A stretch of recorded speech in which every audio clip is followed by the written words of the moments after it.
the Conservation and Environment Commission special meeting on September 6th. We've had, rescheduled for travel and Labor Day. So thank you folks for joining at other than our usual day and time.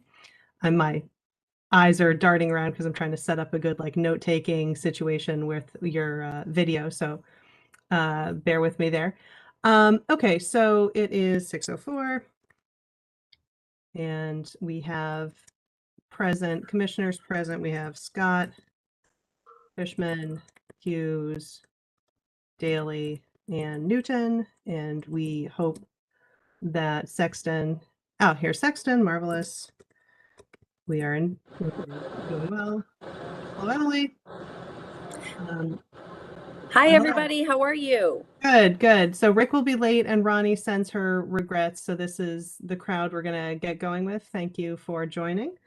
I'd also like to introduce or let a couple members of the public who are joining us tonight introduce themselves. Of course, we have Ms. Feely, frequent participant. You can introduce yourself further or speak further at your convenience. And then we also have Nathaniel Goldschmidt. Nathaniel, can you take a moment to introduce yourself? Hi, I'm Nathaniel Goldschmidt.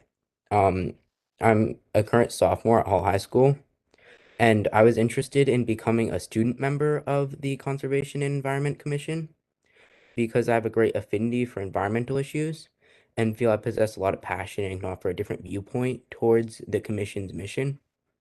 And yeah. And Nathaniel and I had a bit of correspondence, just, making sure he had the dial-in information for this meeting. And as I indicated, as I'm delighted, right, to see young leaders joining us. As the commissioners know, we do not have the power to appoint our own members. So Nathaniel, I'd urge you to be in touch with the town clerk, because that is the pipeline for appointments. And I guess we do not, so we don't have the power to appoint our own members. So good luck. I cannot, be of assistance in that, but the town clerk is the one who handles incoming membership appointments. And then we don't have a specific student slot, but we will be rewriting our charter ordinance, what have you, anyway, because it's older than I am. And certainly that's an item for consideration.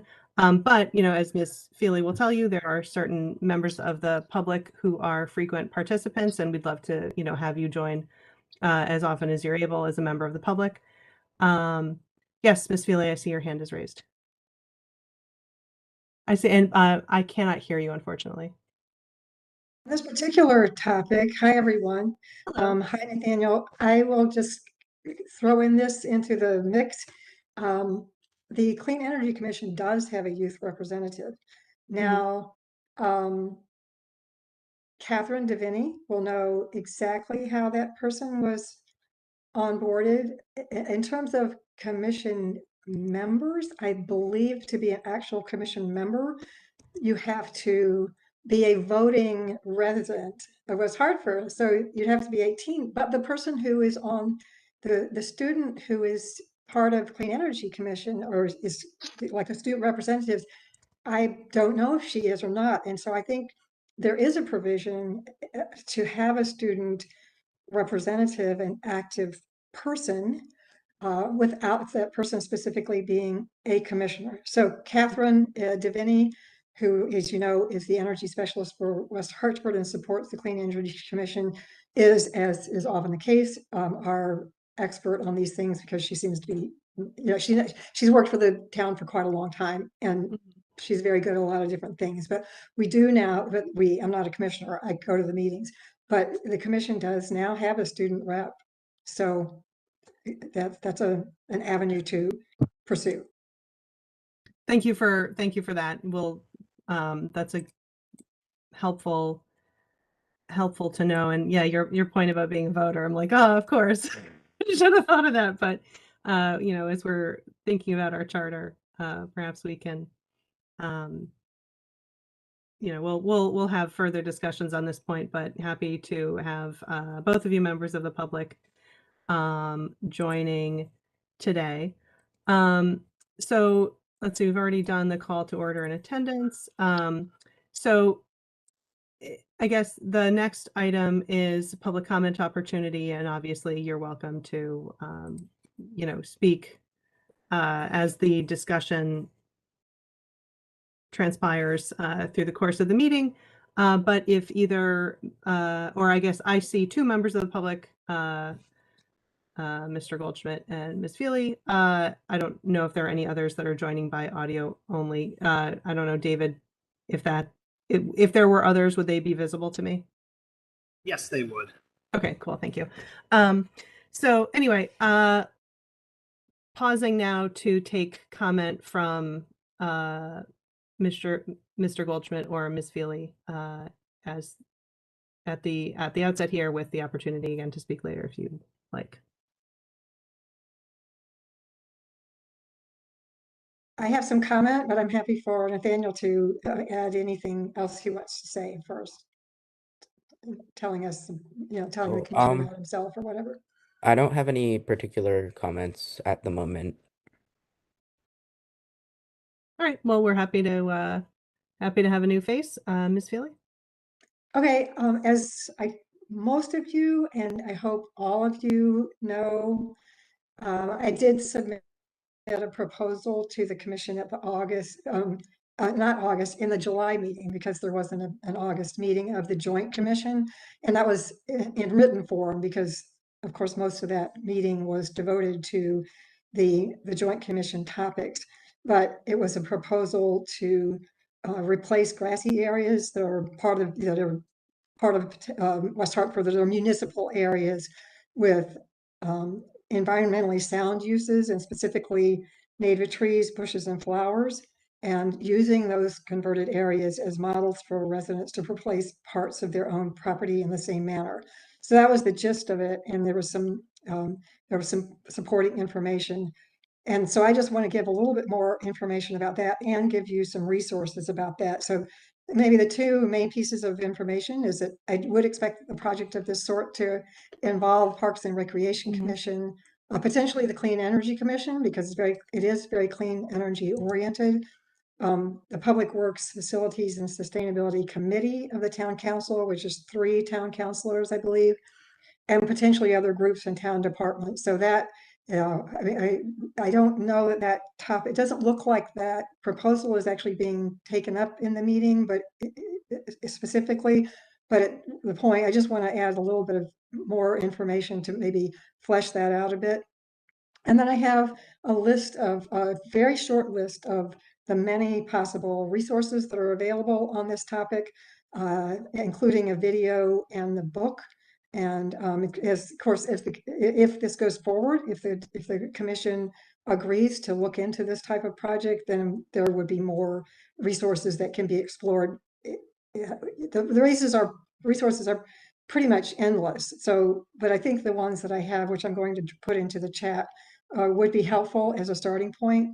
And so let me go ahead and try to get those into the chat, copy them. Let me see if they actually will appear. You can, let's see, did that?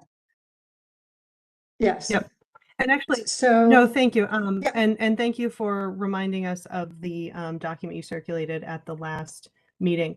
Would you please email it to me, and I can put my email address here in the chat in a moment, so I can like add it to the minutes to say that you were here, to kind of add some color on that, append it to the minutes, and then you know, Sure. the native plantings and pollinator friendly plantings topic is like certainly a live issue that we can discuss further as we discuss kind of agenda items and path forward.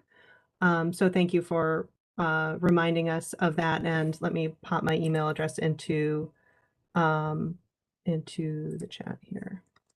Yeah, and I think one of the things I mentioned in my proposal is that expanding one of the existing pollinator areas would be like one of the first things that could be done. And I've talked to Kim about this, and she spearheaded the new pollinator garden that's at the corner of Boulevard and Trout Brook. Mhm. And there's just a little bit of grass, a relatively small amount of grass left in that space. So that's one of the area that could, you could just get rid of all the grass there, and then the town doesn't have to stop their lawnmower and mow that little space around the pollinator garden.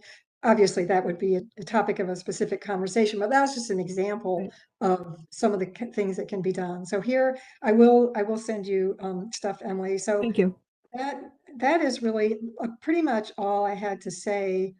There are some articles. The book, there is a book called Lawn to Meadows that is available at the it's available at the West Hartford Library, except that I have their copy, but there are other copies in the system. There's so many, I don't know, 17, 18 libraries nearby who are in that system. And I think I saw in the list that I got when I searched it, at least a half a dozen other libraries have it. So that's one thing. And then there's a video that's of course available online. It's like the articles really. So the one thing is the West Hartford is the book has you to get through the library.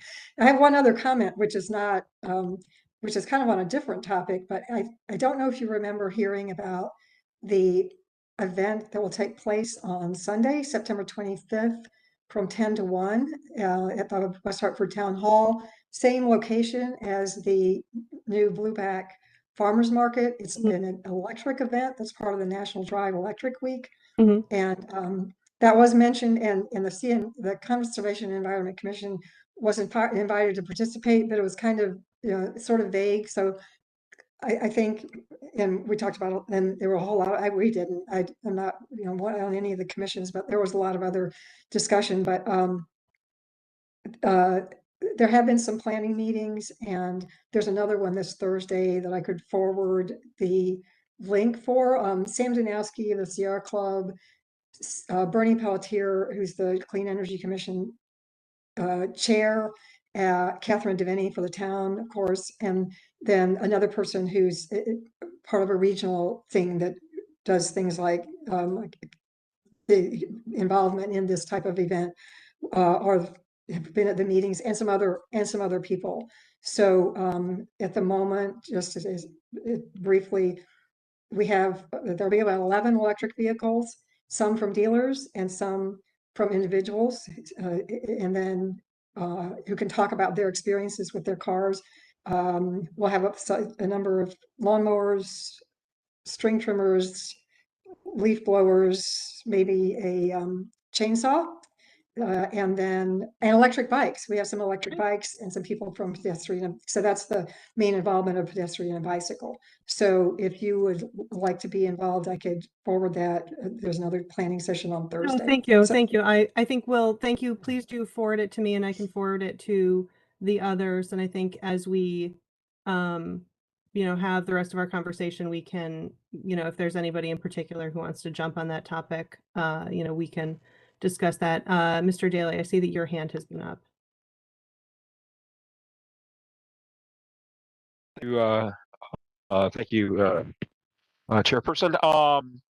Chairperson Scott. A couple of things I have. So one is, I'd be interested. I know that one question I have is, was the original proposal that Christine sent, was that shared with the committee? Because it may be on me that I missed it. I handed out I don't I handed out hard copies at the early. okay. And I don't remember if I had it. I think in fact that you did not get a hard copy. Right. Although you mentioned something to me after the meeting about No, I wanting to think talk to me about. you did hand me a hard copy, Oh, but it's okay. probably stuck in some file because I rarely use Okay. hard copies. So if you can share, Yeah. so all right, so that's good.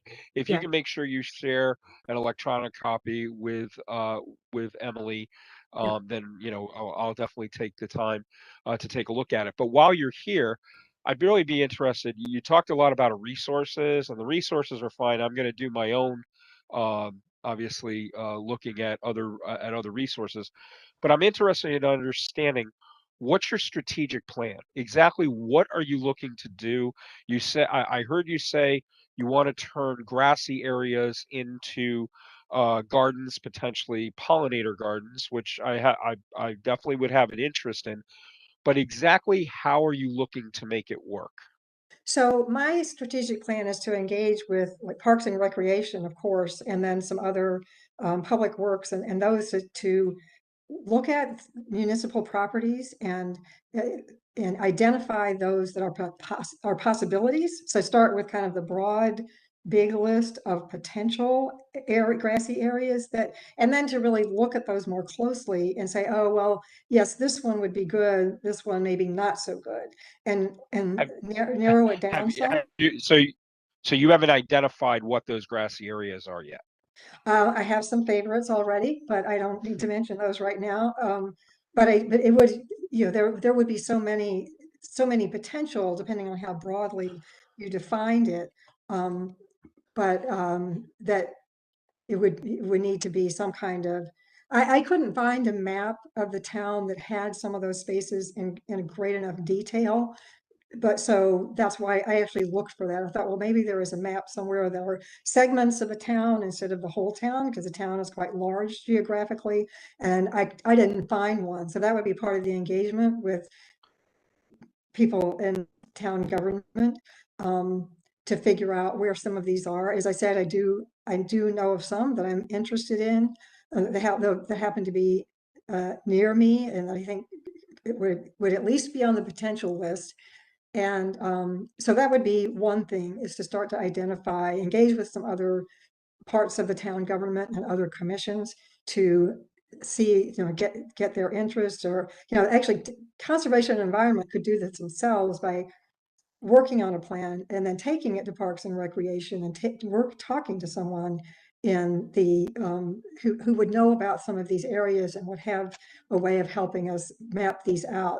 So that would be, and then just starting, I would say, I always feel like start with the low-hanging fruit. Start with some areas that look like they would be good examples, and they could be good examples because of their visibility and because they are not used for any kind of recreational uses. I mean, I'm not talking about doing grassy areas that are used for recreation in any way. One of the types of areas that I think make good candidates are slopes, because slopes are not typically used for any kind of, you don't see people throwing frisbee, you don't see informal soccer games, you don't see formal soccer games, it's not the field hockey field, and all those different kinds of things. And then some others except for sledding in the winter. Well, some of them are, but others, if they're close to a road, it's Yeah. not safe to Yeah. use Yeah, them. no. You can't have little No, kids. It might be stuff I No, that's I just totally not for agree. I winter agree with anyway. that. I agree. There's a possibility that, Yeah. and Wolcott Park is the I'm- closest to me. and And I- so, Sorry, No, and I this is see cool. that Ms. Hughes has had her hand up, and of course, not to pick on you about pollinator pathways, but here we are. This is like so perfect. and actually, Yeah, Kim and I have so- actually talked about this one spot. So Kim, I- please jump in. So I find myself like in this place all the time. I don't know where to start. So Chris, everyone here at the CEC, there are organizations in our town who have been talking about this subject of Chris's proposal for a long time and who deeply care about land use in our town. So we have all sorts of expertise at our disposal. In fact, I have some expertise in this area. I have expertise in installing these gardens and identifying, potential spaces. I have expertise in talking to all of the town organizations that you mentioned. Which is wonderful. Like we are on this path. I think the interesting thing is that Chris is putting this proposal on the table when I believe, if I'm looking at and so I was going to wait to comment as we go through our agenda, but on our agenda, I think our on that was to review our commission mission, our charter, and if I'm reading this, and I'm not a lawyer, I am a regular person, but this land use, identifying these open spaces, all of us, the way I'm reading this, I think we should all be able to answer Chris's questions about not ask her to find these answers, but we should know these answers. What are these open spaces in our town? And are we, are they being used? Are they being developed? Meaning like, are there, what about these slope spaces where, I see sometimes, I don't know who exactly in our town, maybe it's like private neighborhoods, they're ripping vegetation out, taking away all of that land's ability to like retain moisture and to be stable, we should know what these spaces are. We should be able to, and again, I know of some of these spaces, there are so many.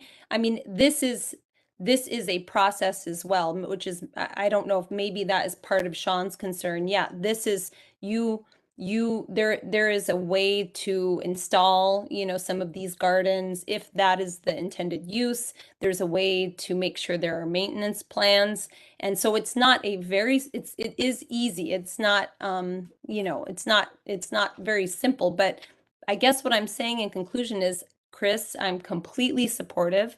I'm happy to tell you there are people, and in fact, we just had a meeting with all of the organizations that you mentioned and more, everyone who has an interest in land use. The only people that weren't present was the CEC, was us. And I would like us, because I think that is work that I want to do, and I hope you want to do it as well. I would like us to be at that table, and possibly if other towns, the model of other towns can be, something to learn from, that CEC might very well be the ones actually leading this, and meaning like maybe a lead partner, or facilitating some of these relationships. And but there are organizations, they're forming relationships without us, which is perfectly fine, but there is a lot going on. I would love Awesome. to hear everyone's feedback. Awesome. Thank you for sharing that. I'm going to ask that we table this conversation about pollinator pathways to kind of a little bit further down on the agenda, because I think it is definitely a live issue that we have on the table as something to focus our attention on. I'd like to have kind of approve the minutes and do a bit of a debrief from the joint meeting before we get really deep into this specific topic. So can I ask you to hold those good thoughts?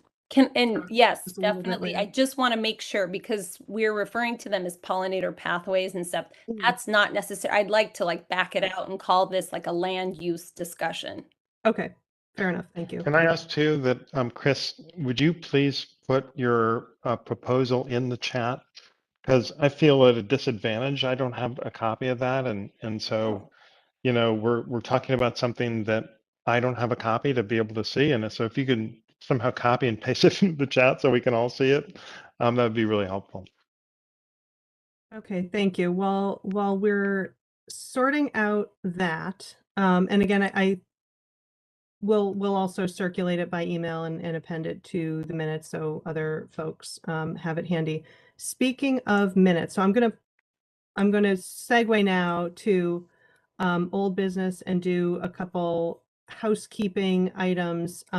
We have had kind of an unusual, we've been in an unusual posture these last 3 months, and we have a backlog of minutes to approve. So those were appended to the agenda. Does anyone have friendly or not so friendly amendments to the minutes before we vote on them?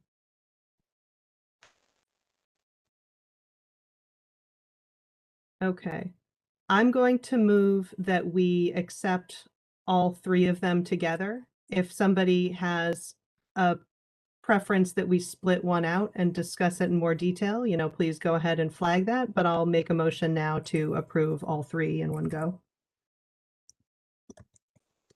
I'll second that motion. Ed Newton. Thank you. Oh, okay. Sorry. Emily, it's just a little it's a little bit of a challenge to do that because, for example, I was present at the May meeting, but I was not present at the June meeting. Oh, fair So enough.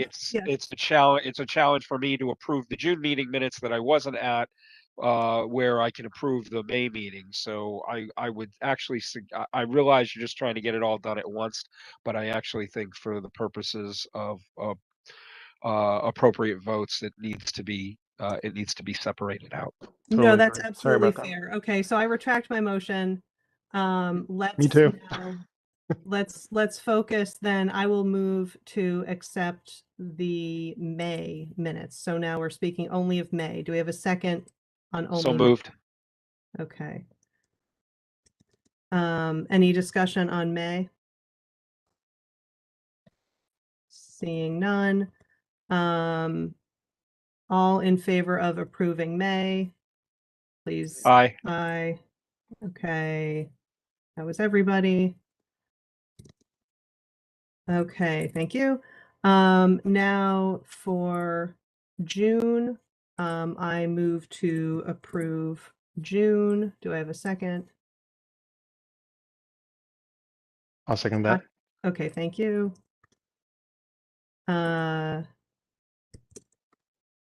Any abstentions? Daly and Sexton.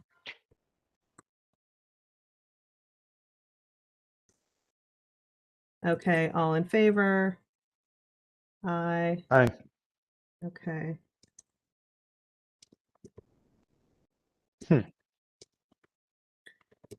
Okay, and now for July, I move to accept July.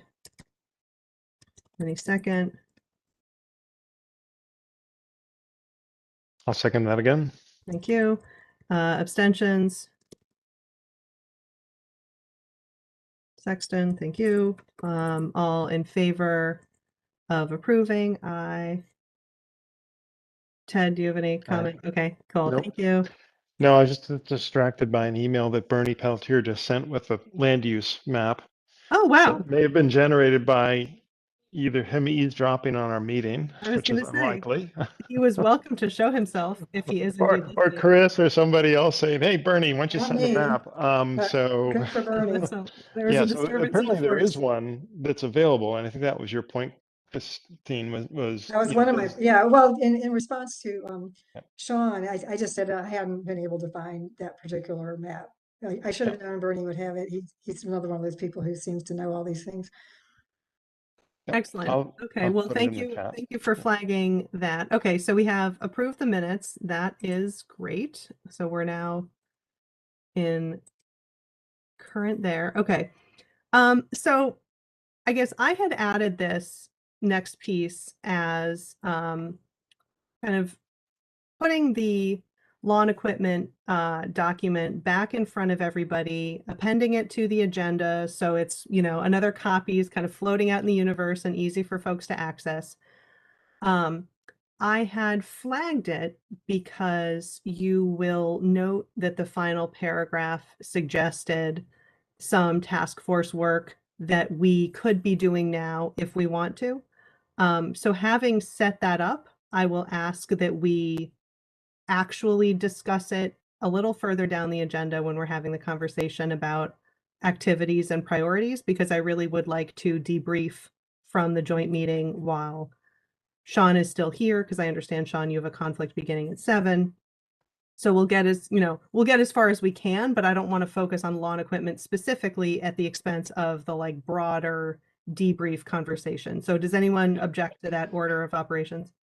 And Emily, my apologies, but last minute my conflict got actually taken care of. Someone else is taking care of it. Okay, excellent. Well, then I'll be glad to have your input for longer than expected.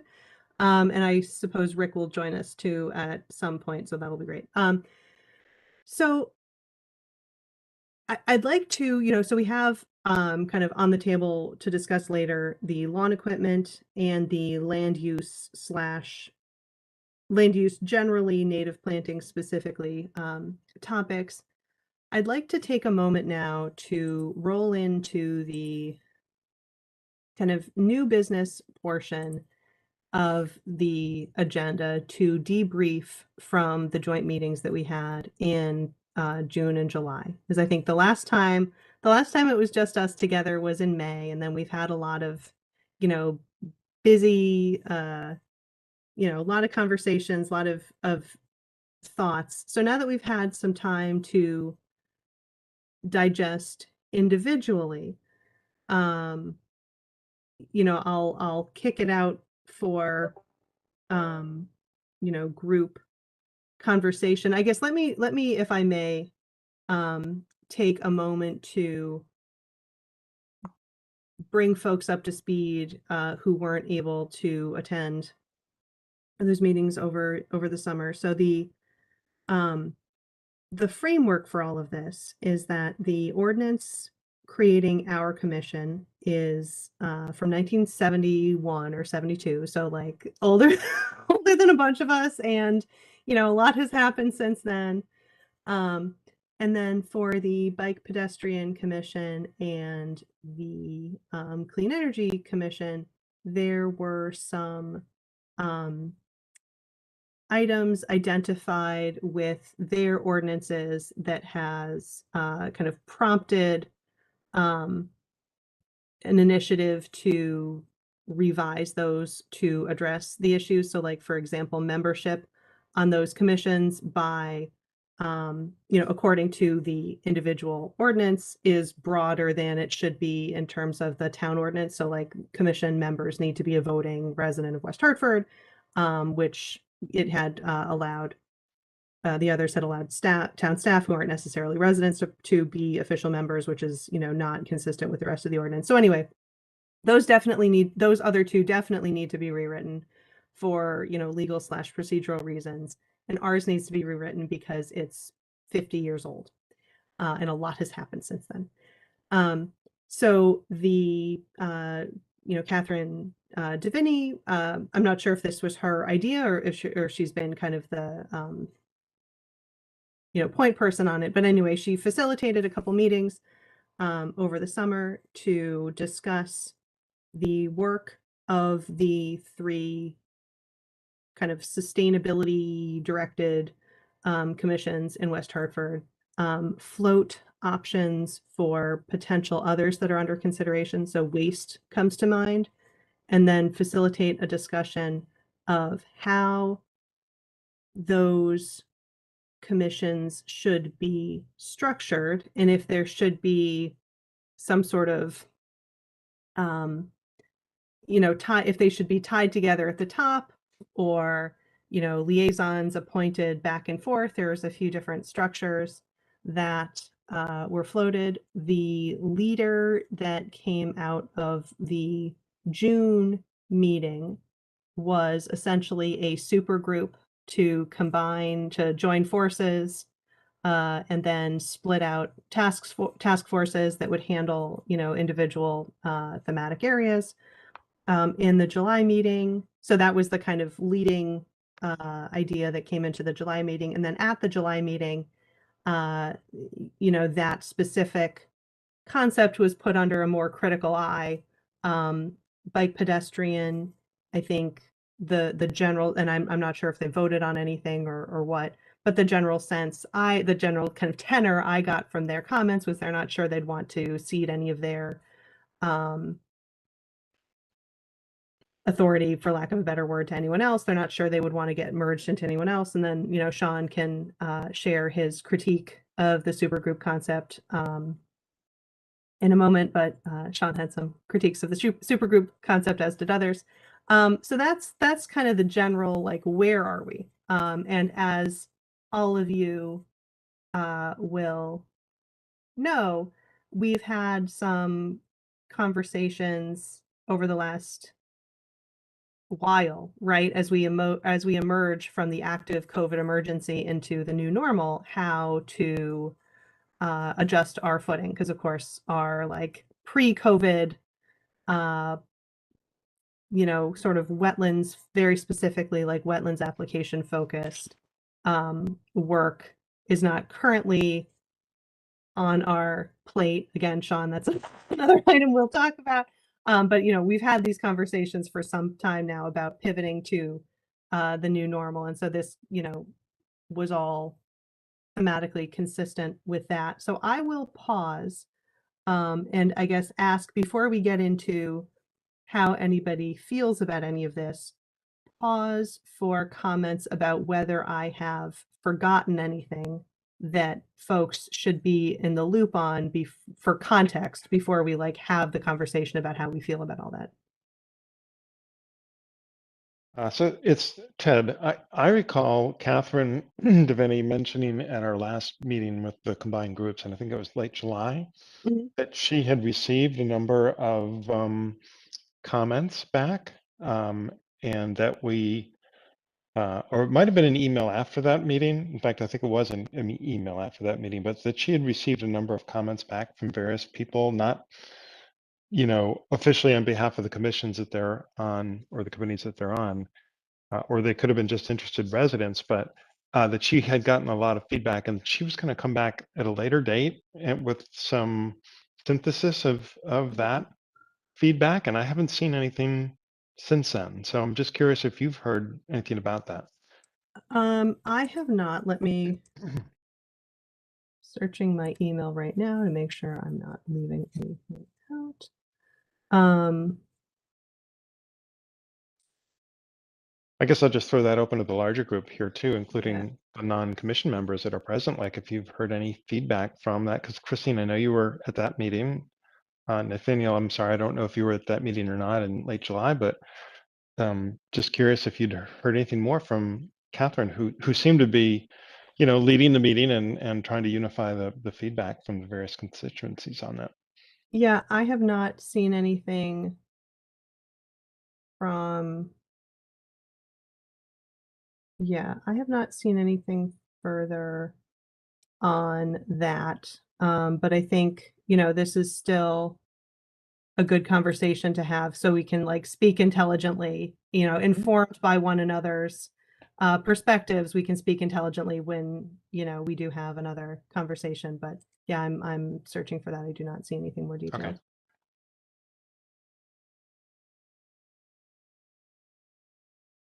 All right, any other comments? As far as what you laid out, Emily, I think it's fine. It's definitely accurate what you described. Okay, well then I guess, sorry, you see my eyes darting around because I'm triple checking my email just to make sure I'm not losing something from Catherine. So I guess let's then, share reactions to all that now that we've had, several weeks to think on it. I'll hold mine for now and let, someone else kind of take their crack at it. Sean, I know you have feelings. Yeah, I knew that was coming. Yeah, no, I think a couple of things. One is, I know that I was not able to be at the original June meeting, and I know that there was a lot of discussion that happened without others being present. So I think the July meeting, I would say one thing maybe to add to your comments before Emily was, I think the July meeting was a little bit different tone versus the June meeting. That might have been because of me. It might not have. But yeah, definitely. And actually, I wouldn't say it was me. Especially, you're right. I totally agree with you that the vibe that was received from the bicycle and pedestrian group was definitely that they were not interested in creating a combined group. I think the biggest issue, and this is something that I've had discussions before, is the biggest issue I think we have as a CEC is that while our charter hasn't changed since 1971, our role or responsibility that we've taken on as an organization has changed. Not necessarily for the worse, not necessarily for the better, but there seems to be roles and responsibilities that we used to take on that we no longer do. And what I've heard, and this is where I had my argument with Rick at the meeting, the town manager, was that he made this off that like the town planning and zoning was, and others were totally on board with this, and yet that is a very, very different that's a very, very different explanation than what I've received from my contacts on the planning and zoning board. And in fact, that the members of the planning and zoning board actually do want the CEC, our CEC, to exist, but that there are certain responsibilities that we've handled in the past that either over time has no longer gone through us for reasons I can't explain, or that we have not we just simply haven't taken back on that original role. But from what I've heard is the need there. So what I would really propose that we do is, before we make any type of decision, I really would like to hear, because historically speaking, the CEC has always served to help the Planning and Zoning Commission. And I'd really like to hear from members who have been on that commission for a long period of time and understand the history, and more importantly, understand the role that the CEC played with the TPZ, and then be able to understand whether or not it makes sense for us to be into one combined entity. There are other reasons, but I'll stop there and just ask if there are any questions concerning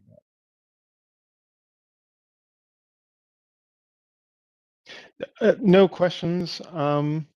This is Ted Newton, but I do wonder if whatever role that we were providing to the TPZ 3, 4, 5 years ago, and beyond that for maybe the more immediate past time, but for the last 2 or 3 years we haven't done that at all. Yet the TPZ, I believe, has been meeting and conducting business and plowing through projects and doing whatever the TPZ needs to do. So I guess I would just look at it and say, how important was our role in doing those, kind of being the warm-up band for the TPZ, when they can play the concert without the warm-up band. They seem to be doing okay without ourselves, and so. And my recollection from a historical perspective is that that role was taken off our plate as part of the sort of emergency shifting of footing to the like active COVID emergency phase of life, that the town business had to keep chugging along in some fashion. And so the footing was adjusted, and that's when that task kind of got taken from our plate. But I'm Well, that's. is that your recollection too? Because Ted, I know you were there, right? We Yeah, have well, some new faces who weren't there, but I think you and I definitely were. Well, I definitely was there, but that's the first time I've really heard COVID as the explanation for that happening. I mean, Oh, yes, lots of things kind of slowed down. Clearly, in the first year or so of COVID, perhaps there was a lot less things for everybody to look at, including the TPZ. But I never, I guess, heard from Matt or anybody else that, we're not going to do this anymore because, Right. COVID has just brought it down to the bare essentials. So, but I would argue that it wasn't a bad thing, because honestly, even before that, we were contemplating or wondering just how important our role was to TPZ, and whether it was even worth our time. Was there something more broad and appropriate that the Conservation Commission should be looking at, versus just kind of the water issues for developers' projects? And so, and I'm glad that that did happen, in fact. So I just wanted to respond to Sean's, comment specifically about that, because I'm not saying we shouldn't go back to doing that, but just it seems like for the last 2-3 years, TPC has been doing just fine without us. And if I could just add to that a bit, I think my recommendation would be, we have our conversation about what we want to be doing and have a placeholder. If PZC wants our help, we will help them. but it like wasn't that burdensome. And our meetings only happened like maybe half the time, because the other half the time they didn't need any help that month, right? And there wasn't anything on our agenda. So I think my recommendation would be, we have this conversation about like, what do we want to be doing? What do we have the bandwidth for? With the understanding that like there may be that chunk of bandwidth allocated to that task, but maybe not, right? And so it's like that there are, I don't think the rest of the conversation has to wait until we hear from them, but I would certainly like to hear from them, and we can discuss further, like inviting folks to our next meeting so we can hear from them directly. So I'll chime in now as someone who Please. was post TPZ work. I joined in January. For those of you, Kim Hughes joined in January. For those of you who don't know me, I think what Sean says makes sense. Of course, if we have kind of even if it's not written in our charter, if we have played a role and if we have a responsibility to help somebody do work, man, I don't want to not do that work anymore. And I'm sure it was at least a little bit relevant, right, to conservation and environment issues, maybe, shedding some light on the impact of development on conservation and environment, pollution, animals, plant life and stuff. I don't know. I wasn't there, but I would love to hear more. Where I'm coming at it from is,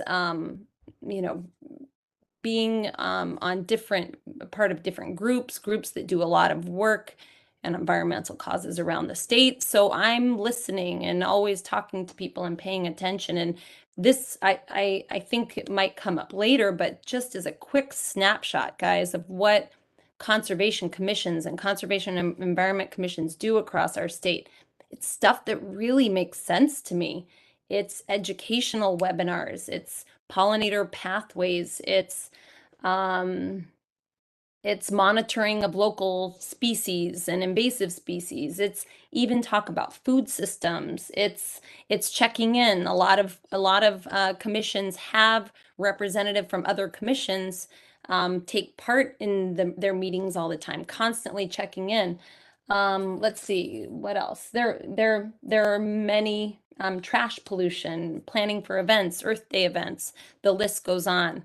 That to me is work that makes a lot of sense for us. A lot of times, the Conservation Commission is leading this work of educating the community, which I think is tops on my list. So going back really quick to our, our own takeaway from those summer meetings. I was at both of those meetings. I see that this current system, whatever you want to do or you don't want to do, does not work. I don't feel that we are productive, that we are contributing to our community in really substantial ways. And so there are a few reasons why, good reasons, okay? This is not for the members. It's not about the work that people, on the commission have been doing. There are good reasons, but one of them is communication. And that seemed to be one of the biggest barriers that Catherine brought up that everyone seemed to identify with. If only we knew what everybody was doing, because there is so much overlap and alignment. And so why not let people work together who have expertise, who have caring, who might have a larger network? And then even better, if they're task forces and they're not commissions, we get a chance to work with, people like Nathaniel. Nathaniel, by the way, welcome. How can we have meetings like this without, your demographic being represented? So important. And so, a task force would even more easily allow people, high school students to participate. And then eventually, even if they're not voting yet, then hey, they're ready, they're knowledgeable. The second they turn 18, they can apply.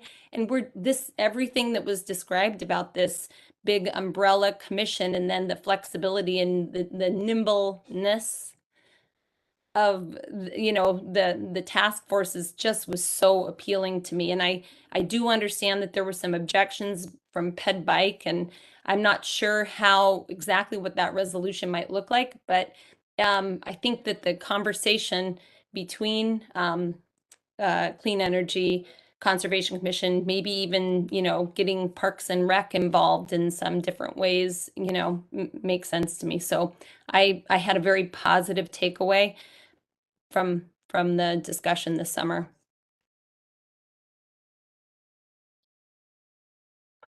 Let's see. I think, let me just chime in. I think, I was going to say, yeah, no, thank that's you. fine. I think Kim just articulated very well how our charter really is antiquated, because the charter really just talks about land utilization and the research of pollution, and sustainable issues and conservation and environment goes so far beyond land and pollution to incorporate energy, air, water, all the things that we've been talking about over the last few months. And I joined in March, so I'm even newer than Kim. So we do seriously have to define what we want to be, what value we add to the community, what is our bandwidth, as you described, Emily, because it's just not the sustainable issues. And what we should do is way beyond just land utilization and pollution. So we should really, it will take time. I think we really do need to revisit and rewrite our charter, our mission. Forget the super group umbrella or the large sustainable. I mean, that I know Catherine and Ted, you just mentioned we're supposed to get some more feedback from her on that. That is one topic. How are we organized? But regarding our own little committee, what should we truly be focused on? How do we add the best value to our community today and in the future? And it's far different, I think, than what you've been doing very well under an old regime, an old direction. It has to be Yeah, much thank better you. defined. Thank you. I see Sean's hand up. I'm just going to take a moment. I see that Rick has joined us. So Rick, we are, as you may gather, debriefing on the joint meetings we had over the summer, and woven in that conversation is a discussion of kind of what do we want to be this next phase as we pivot out of the active COVID emergency to the new normal. Okay, Sean, I see your hand is up. Yeah, thanks, Emily. First of all, I'm encouraged by the comments that I've just heard. I think that is right the important question, which is I don't disagree. Our charter is antiquated, and I think it needs to be rewritten, and that's and I think and it was funny, Craig. I think Emily, when I first joined, Matt and I had started kind of trying to do that, and then we got sidetracked before we could do that. So I'm all for that. Mhm. Because I think, yes, I think once we decide what we want to be and how we can be of value to this organization, excuse me, to this town, and to the town council, I think then that we'll realize that we do hold an important role, or can hold an important role, for deciding things that we want to do in our town. So very encouraged, and I fully support looking at writing our charter and our mission, and kind of going through an exercise of strategically, to your point, Emily, right? What do we want to be? And I think that we have that, we have the capability to be able to figure that out. Thank you.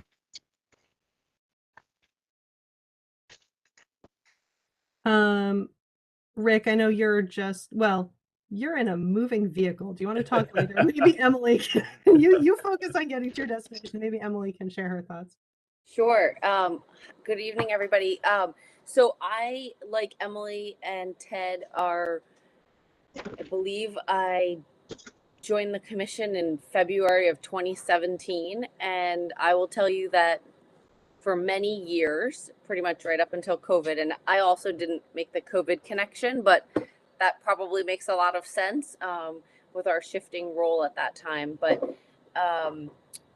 we met at best every other month, I would say. at absolute best. And if there were not pending applications that we needed to, sort of give our guidance on for different folks, we didn't meet. And I always thought that was a shame. And we did start that conversation very, very early, right before COVID, I should say, about what could we be more of? How can we be of more assistance? We all have these aspirations to help our community, and it didn't feel like we were doing much, to be quite honest. And so I love these ideas. I think community education, to Kim's point, would be a wonderful contribution. I really think the sky's the limit, and if others don't want to sort of join forces, well, that's okay. We can do our own thing and get the folks that do want to come in to partner with us and make that progress. But I think our old role that we sort of came into for many years was pretty useless, to be totally honest. I think we were good mooting partners for the folks who were about to go before, TPZ. But other than that, it didn't feel like it was a worthy effort. So I'm glad we're all here coming together to reformulate. Absolutely. Any additional thoughts? Rather than starting from scratch, and I bet you Kim has the best connections here. It would be great to get the, if you just want to call it mission, for lack of a better word, of the conservation groups from the towns that we respect. Yeah, Rather than that's a good draw idea. one up from scratch, why not plagiarize off of someone else's work and refine it to what we think is best for our team and our town.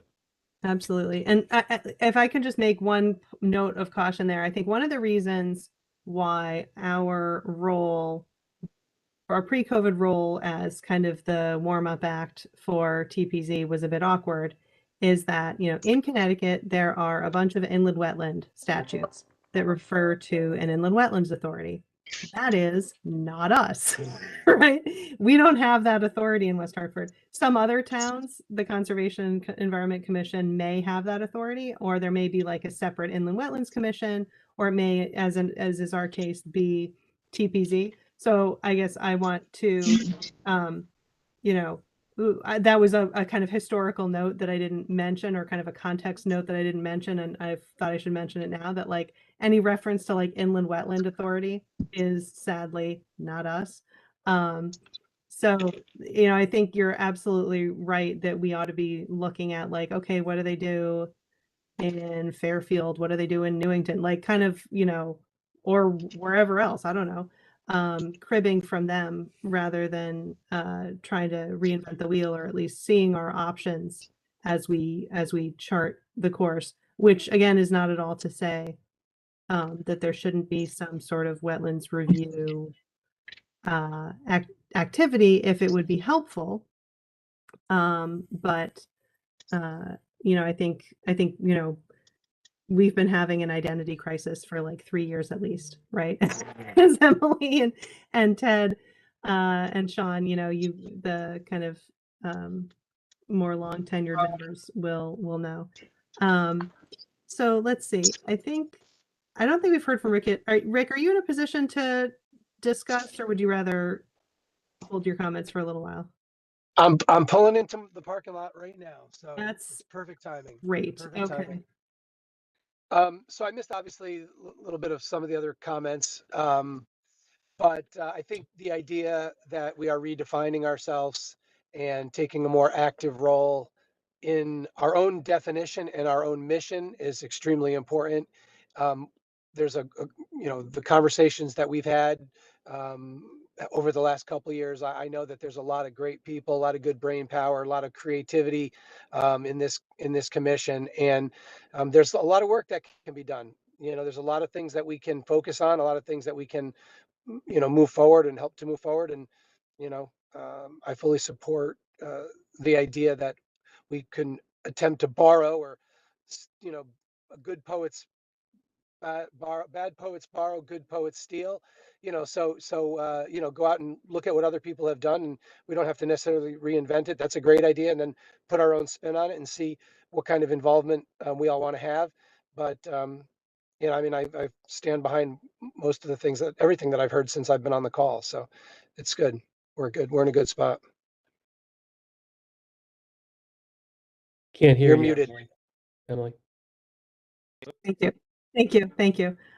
You'd think after almost 3 years, I would be quicker on the draw, but sadly, the theme I hear emerging then is essentially like whatever the others want to do, kind of, we don't know that right now. We need to focus on ourselves and chart a course for ourselves, and that we'll interact with the others in some fashion that we don't know yet because we'll need to hear from them, which I think makes good sense, because you don't want to be in like a do loop paralysis where like you're waiting to hear from them and they're waiting to hear from us. Like we need to just move ahead, charting our own course, and then once we have a sense of how that's taking shape, we can figure out how it intersects with anyone else. One just note of caution, that in this meetings over the summer, I was, kind of on board with the supergroup concept, in part because I think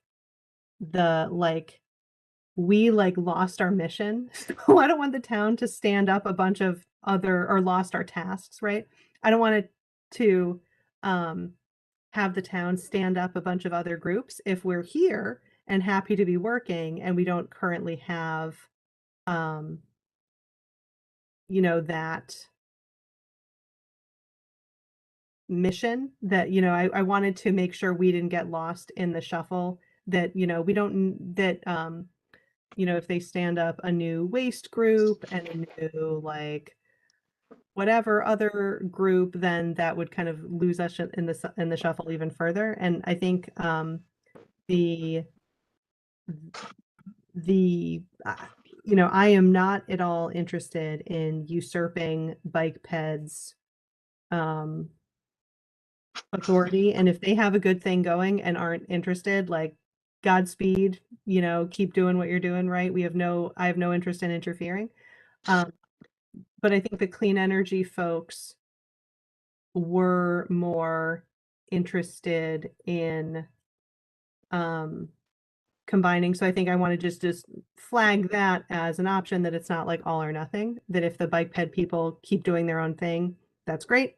But there may be an opportunity to, consolidate with clean energy, and then from there spin out other task forces or what have you. Like if there were people who wanted to focus on the native plantings issue specifically, they could, and the waste issue specifically, they could. Just making sure we were nimble enough to stand up those task forces as the need arises, because the other thing is, we don't have control over our own membership, as we've already discussed. But we also, if we are relying on town council to stand up a particular group devoted to a particular topic, that is, a potential source of delay. Whereas if we, or whoever, super group or umbrella group, what have you, if we had that flexibility, then we could respond more nimbly to issues as they may arise. Right. Other thoughts from folks? Sean? Just a quick question. We've mentioned, or you mentioned this a couple of times, that we don't have the authority over membership and others. But is that different from others? Are we saying the Clean Energy Commission pretty much through their charter has the power to do whatever the heck they want? Because I didn't get that. I mean, in other words, combining, I'm not sure we necessarily solve for that. You still have the issue where it's up to the town council to decide how many members you have, who gets to be a member, whether or not a student, there can be a student that can come on board. I know you mentioned, and Nathaniel, I didn't mention before, but always interested in student involvement, and appreciate you making the time to come before us today. With that said, Christine, as a guest, mentioned that, the Clean Energy Commission has that. My understanding is there currently isn't anything in our charter preventing us, right, from having a a non-voting student representative on here. So I'm kind of a bit of a constitutionalist, where if it's not written in the federal, then it's left to the states. And in this case, right, unless the charter prevents us from doing something, then it doesn't mean we can't do it, right? Well, And I'll invoke, the if, better to beg forgiveness than ask permission, but no, in all seriousness, exactly. So I mention it mean, because I guess I mentioned that for a couple reasons. We don't have control over our own membership. One of the things we discussed in the meetings over the summer was the difference between commissions and task forces, and my understanding, and I would defer to Corporation Counsel, and we'll have to rewrite our ordinance either way. My understanding is that there is a mechanism for standing up a task force or working group or whatever, I forget the specific vocabulary, that would include non-commission members. So if we have a member of the public who is really, has, like, if Kim hadn't joined us yet as a member, right, but she was our go-to resource on this, plantings and land use issue, some way to welcome people in a more, in a more structured way than what I said to Nathaniel earlier, which is like, hey, nice to meet you. Join as a member of the public as much as you're able. I'd love for there to be kind of an intermediate level of you're not a commissioner, but you have a somewhat official role on this specific working group, task force, whatever. right. And I Could the can't city remember. ever say, yeah, how could the city say no to that? I mean, just do what we think's best. And that seems like such an easy thing to do without getting into any kind of problem with city organization, structure, legal. I don't get it. Yeah, well, we will need the town council to bless whatever ordinance rewrite we That's have. fine. Yeah, that's fine. Yeah. Right, because at the end of the day, right, we can't, if I've talked to Emily about eventually I need to be replaced. Right. And, if that happens, that does come before the town council for a vote. So we do have to follow those type of rules.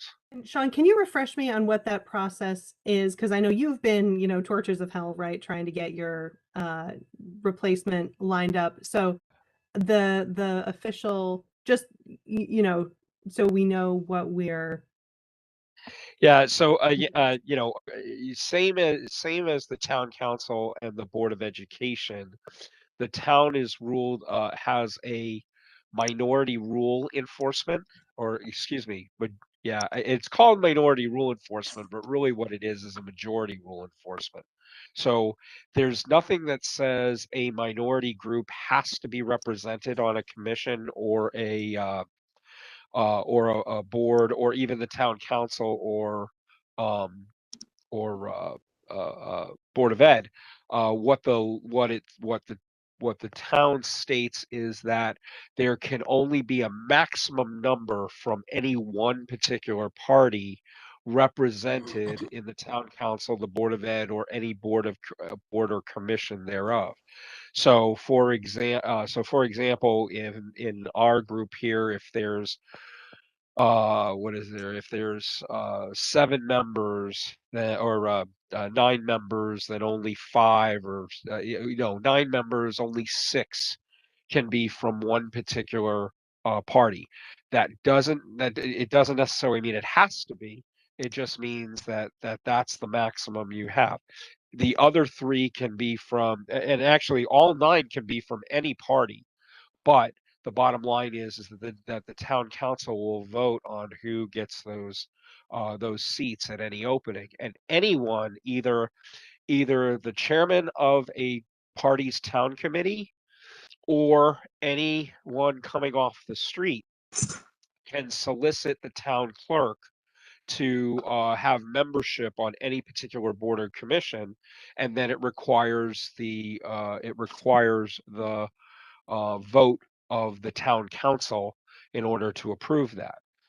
Have there been members who have applied that have been rejected? Yes, absolutely, there have been.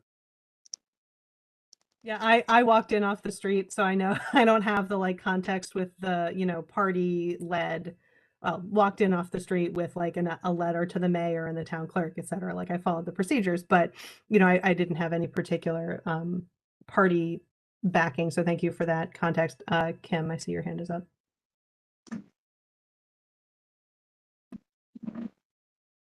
And you're muted though. So a few more things I was thinking of. If we, I'm not sure. I did have a question about what if Catherine communicated to the chairs, Emily, about any of her expectations from these discussions, because I think that was the goal, though, was for all of us to discuss the summer Yes. meetings and get back. So I'm not sure. I'm not sure exactly what that means, but if, it does make sense to me what you're saying about, let's proceed. We do need to take care of our CEC business. Let's not wait. I like that idea. The thing is, one of the reasons we even gathered this summer to talk about commission structures, because there's so much overlap, like with, Right. clean energy and CEC and probably others. So what I notice is that at other, I guess I'm just asking, I would like us to ask for someone from Department of Public Works. I'd like someone from Leisure Services or Parks and Rec to come to our meetings. I'd like someone from Clean Energy to come to our meetings. Immediately, just to start to address some of those communication issues that we talked about. And then I guess I'm new in January. I did not, I don't know if this information is probably somewhere, but, we have our current charter. That's what that's in existence right now. And I'm, I joined according to this current charter. Is there, is there like a minimum of knowledge and expertise that people are expected to have and do, especially as people leave and join, if we're talking about kind of changing who we are, changing our charter. I'm just wondering how literate do people need to be in environment and sustainable issues? So that's a question. And then I just have a short list of items, if I'm going to add to the work that we could be doing, and it would be like really important, small work, but that is, some of our ordinance technically prevent like most types of composting. I believe this is true, and I've checked myself, and I believe I verified, that it's prevents, people should not be composting if you go and look at our ordinances. I think I'm not a lawyer, but I think I've had this discussion, and I think I recall looking and verifying myself. But things like that, the height of yard material, plants and stuff in your front yard can't be taller than a certain height, stuff like that. If people are going to start to do different things with their grass, things like that need to be adjusted and fixed to reflect like our present day understanding of stewardship. And then finally, just an important topic, I know today and yesterday notwithstanding, but we're in like a phase 2 or level 2 drought. And I love this beautiful rain outside, but I was just wondering all summer long, or, at least when the drought became more serious, like where we could have been promoting to our mayor or the town council, like, hey, let's come out with some messaging around the drought and good practices for, no no lawn watering, hand watering only, just really practical, simple things like that also on my mind. Thank you. Thank you. That's all helpful. Okay, so I see Nathaniel was first and then Rick. So you had mentioned composting, and according to my research, you actually can't do that. Has the town considered serving as a central drop-off point for the composting and then using that as a source of revenue too?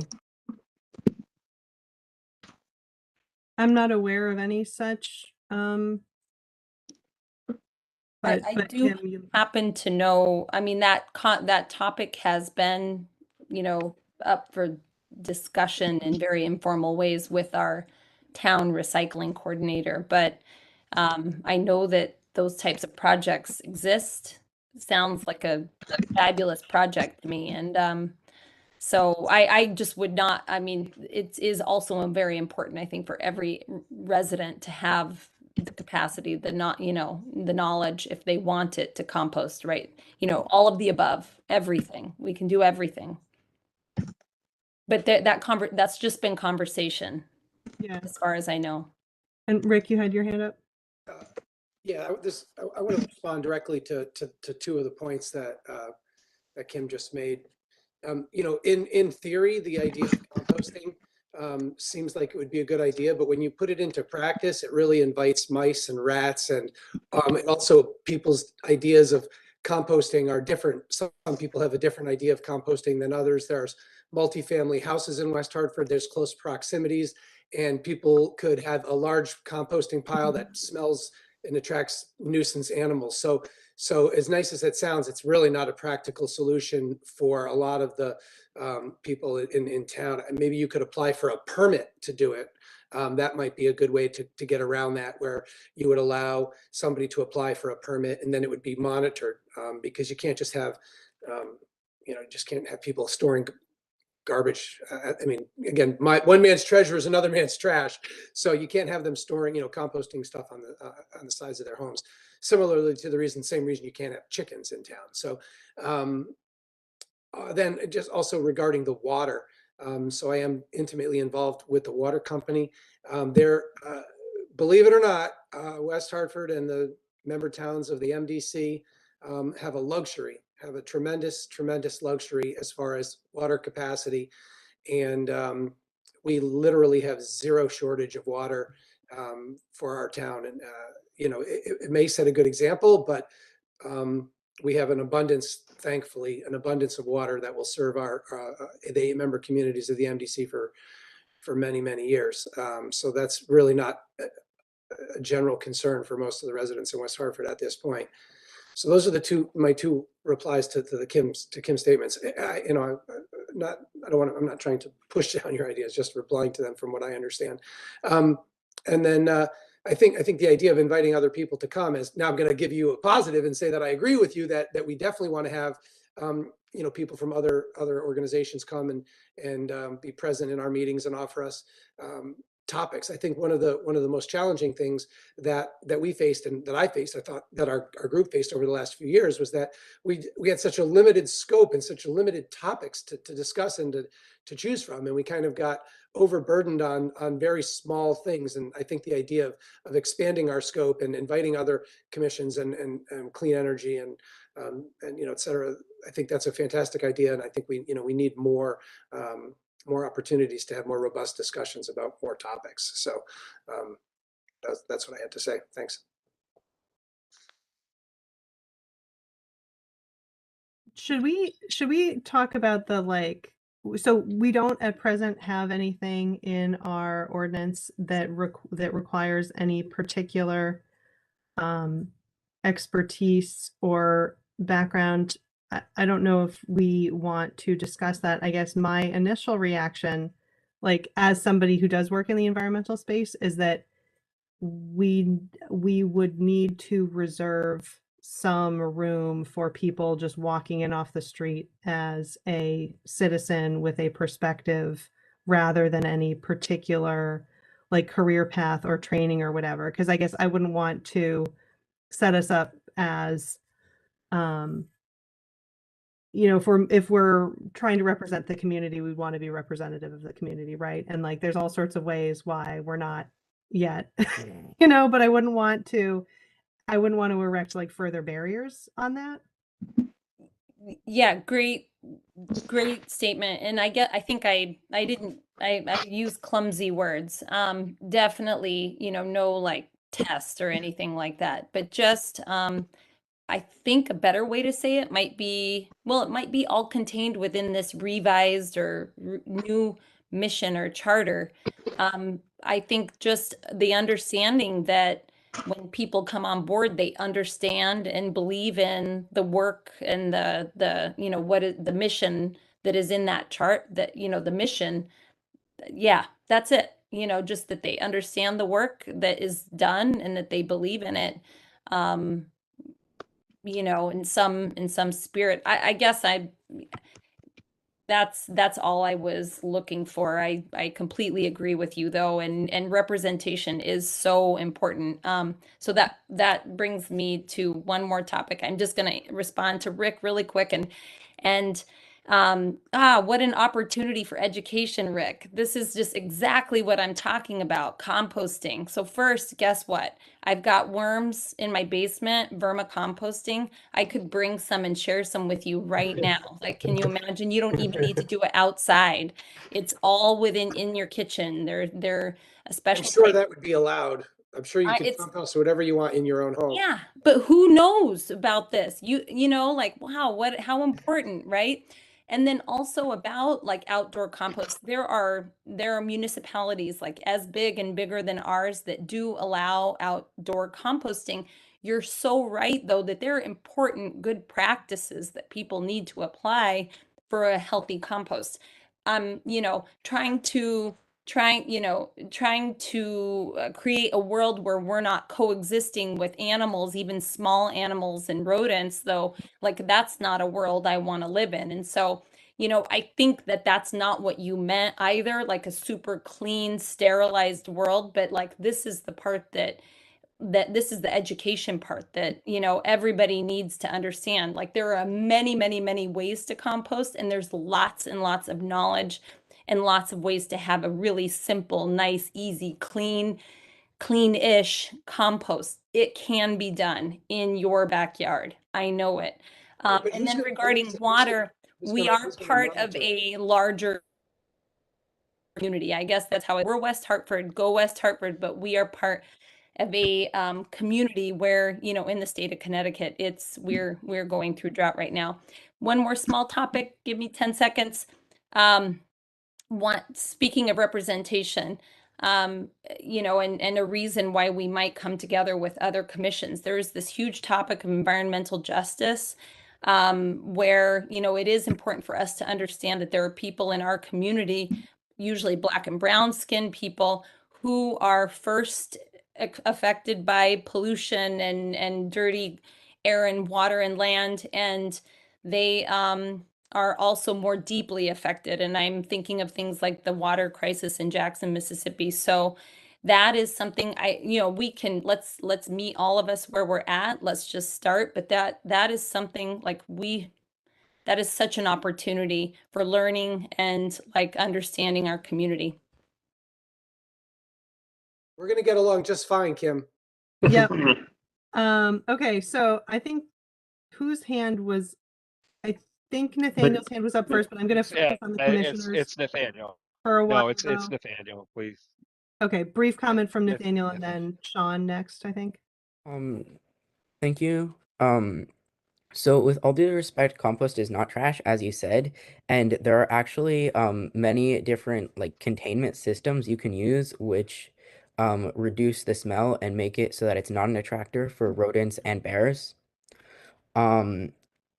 Additionally, there are very strict standards for a successful compost, and there is no permit currently required to compost, which you had mentioned. And then additionally, my sister purchased 2 compost bins for the UHMS magnet school, and that they now generate revenue by selling that nutrient-rich soil. And there is also an education component that already exists through Westmore Park. Great, thank you for that. Sean? Yeah, I think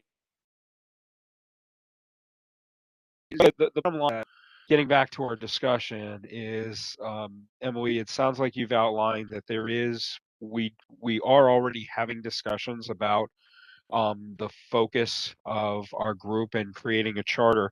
One question I have is, as we think about this and meet about this, do you know if we have the ability, do we have to meet does it have to be a public meeting as we think about creating this, or can it be some sort of an executive session?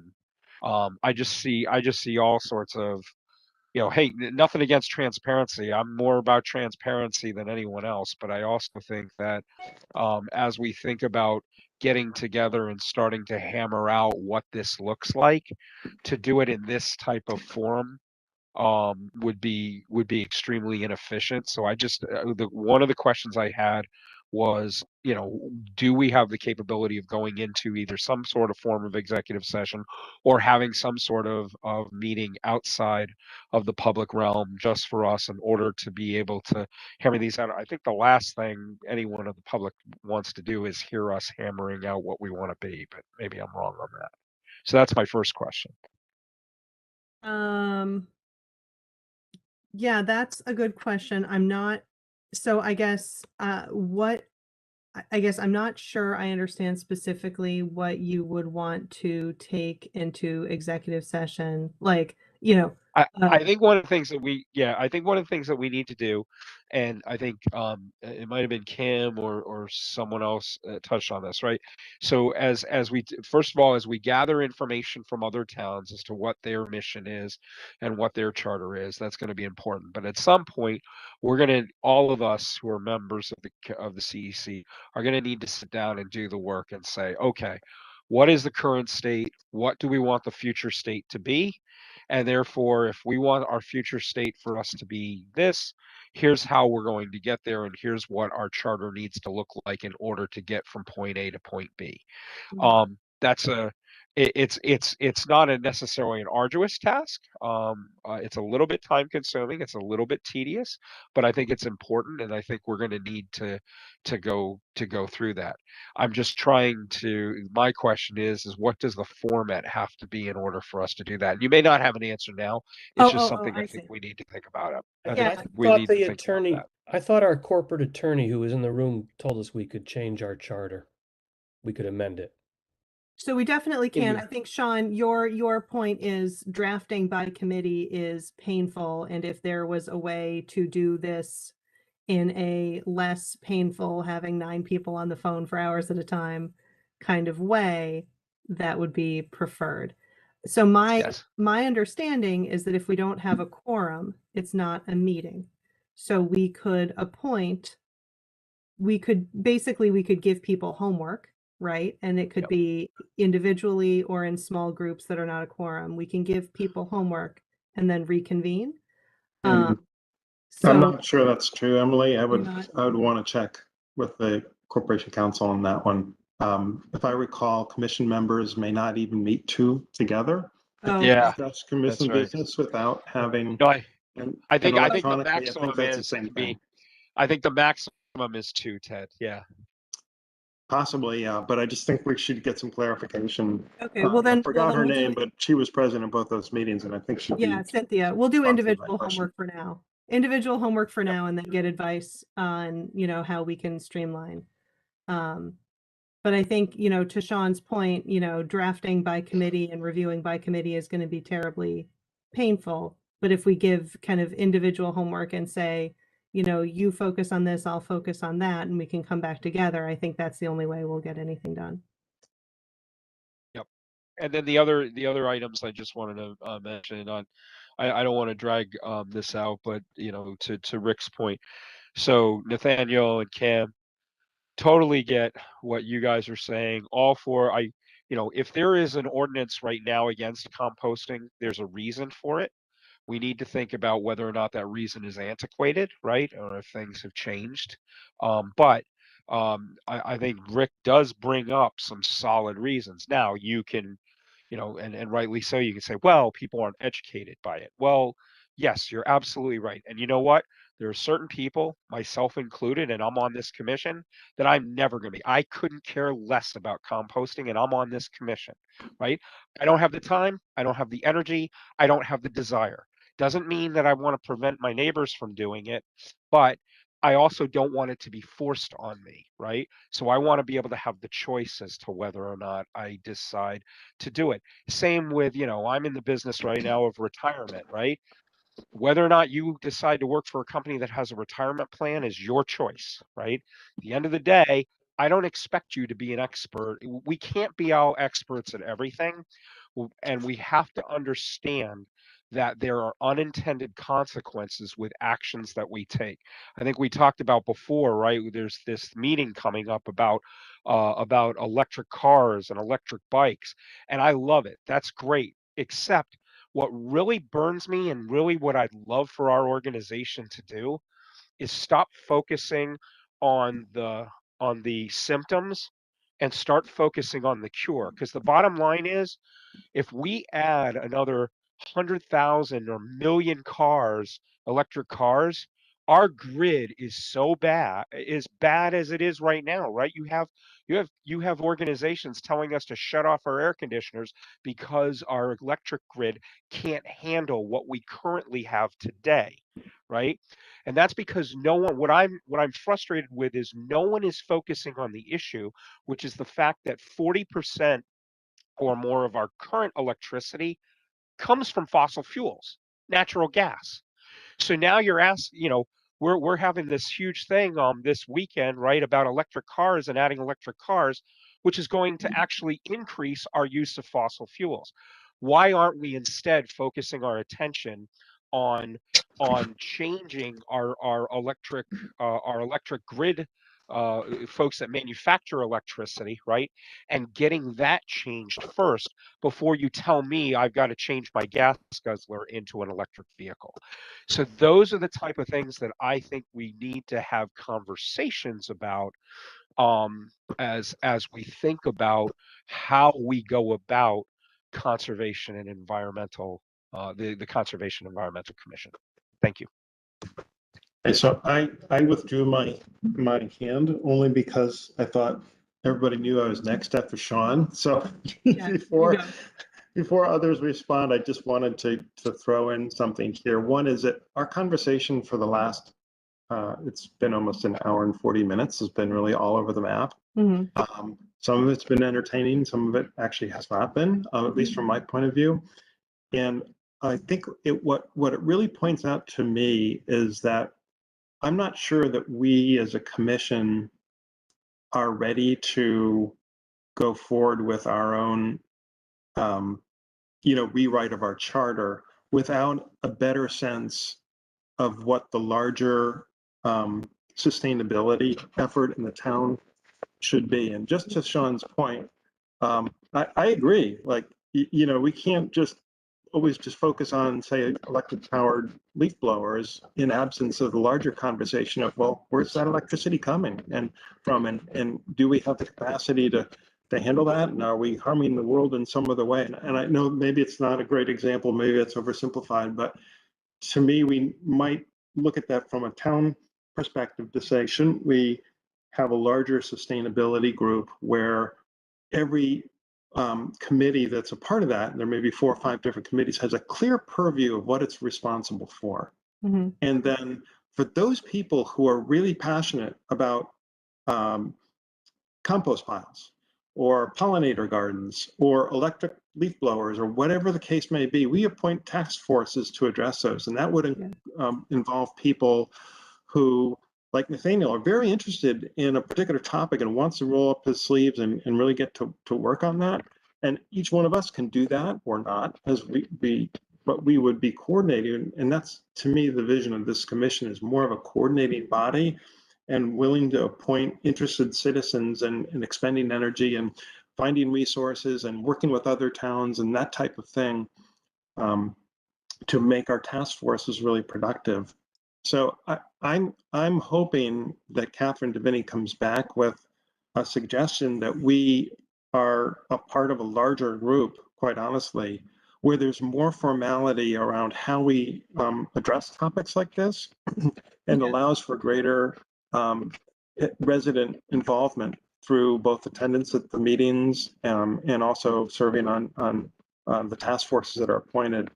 And to Kim's, question about, well, do you need to have some expertise? I don't know that we need to have it at the commission level, but certainly the task forces that are involved with educating and doing. I think one of the criteria for appointing a person to a task force is ensuring that at least one or two members of that task force do have expertise in that task force's focus, if I can say that correctly. So I think there's some. You probably heard me say governance before, and that may not be the greatest thing, but greatest or most apt descriptive word, but some process around how the town addresses sustainability that is similar across all different groups and doesn't have one group spending 2 hours debating, individual and kind of pet peeve types of things, whereas another might be saying, we've got all these things we need to do. We need to make sure they're addressed. Let's appoint some task forces. Let's organize the process. Let's network with the town appropriately. And here's how we're going to do it in a 2-hour period of time. Those are two different, very, very different processes. And I'd like to see us have some level of standardization across the different groups that way. Absolutely. And if I could just kind of jump in with some chair's prerogative here, because I think we should try to wrap up by 8 just to be respectful of everyone's time. I think part of the reason the discussion has been all over the map is because, and there's the conceptual discussion about what sort of topics we should have on our plate, native plantings, compost, electric leaf blowers. These are all topics I think are well within our purview. And then there's the substantive conversation about those topics. So I'm going to ask that we not discuss the specifics around the substance of like whether compost attracts bears and whether, electric vehicles are good or bad from a carbon emissions perspective. Like those are factual conversations that like I haven't done my research today to discuss intelligently. So let's put the substance aside on that.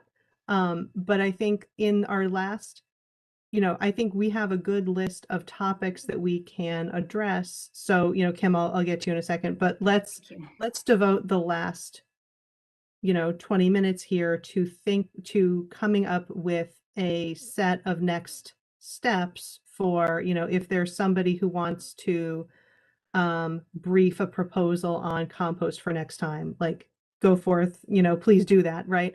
But I think we'll need to have some way of intelligently discussing with the folks from the town when we come back together, what is the sense of the group on what we want the kind of structure to be. I think we have a good list of topics in our purview, but the structure, I'm not sure we have that. And let's please not get into the substance of like bears and carbon emission and all those specific topics that will be, better discussed on another day when we can do our background reading.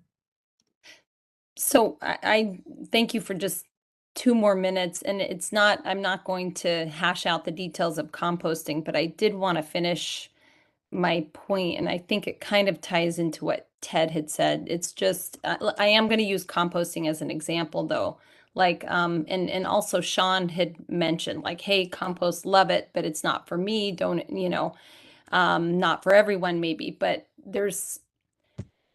I think that the key point though is when we're talking about, and maybe this goes back to why we need a sustainability structure. By the way, Sustainable Connecticut might also provide a lot of good information about work that we could be doing. I just thought of that. Like Sustainable Connecticut has a lot of the work done. But composting, you may like it, you may not like it, but what happens when you do not compost, it's an ecological function. When you don't compost, your organic materials go into a garbage can, and it costs our town money to dispose of that trash, and then it goes to an incinerator, or actually it doesn't anymore. I'm not even sure.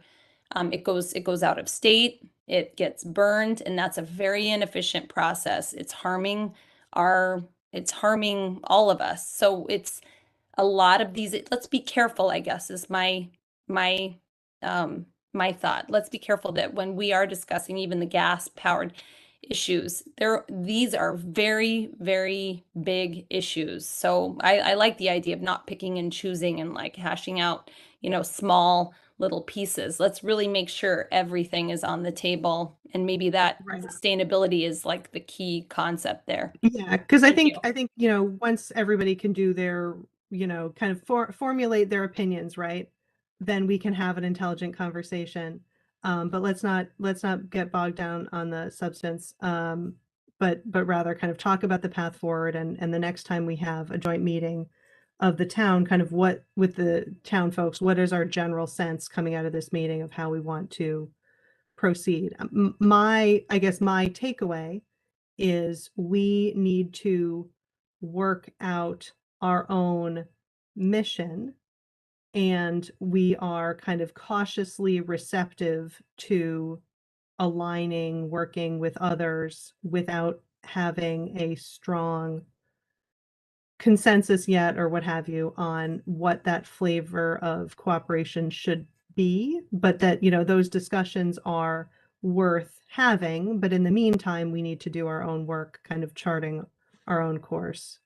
Is there, I guess, Rick, you've had your hand up. Just very quick Yeah.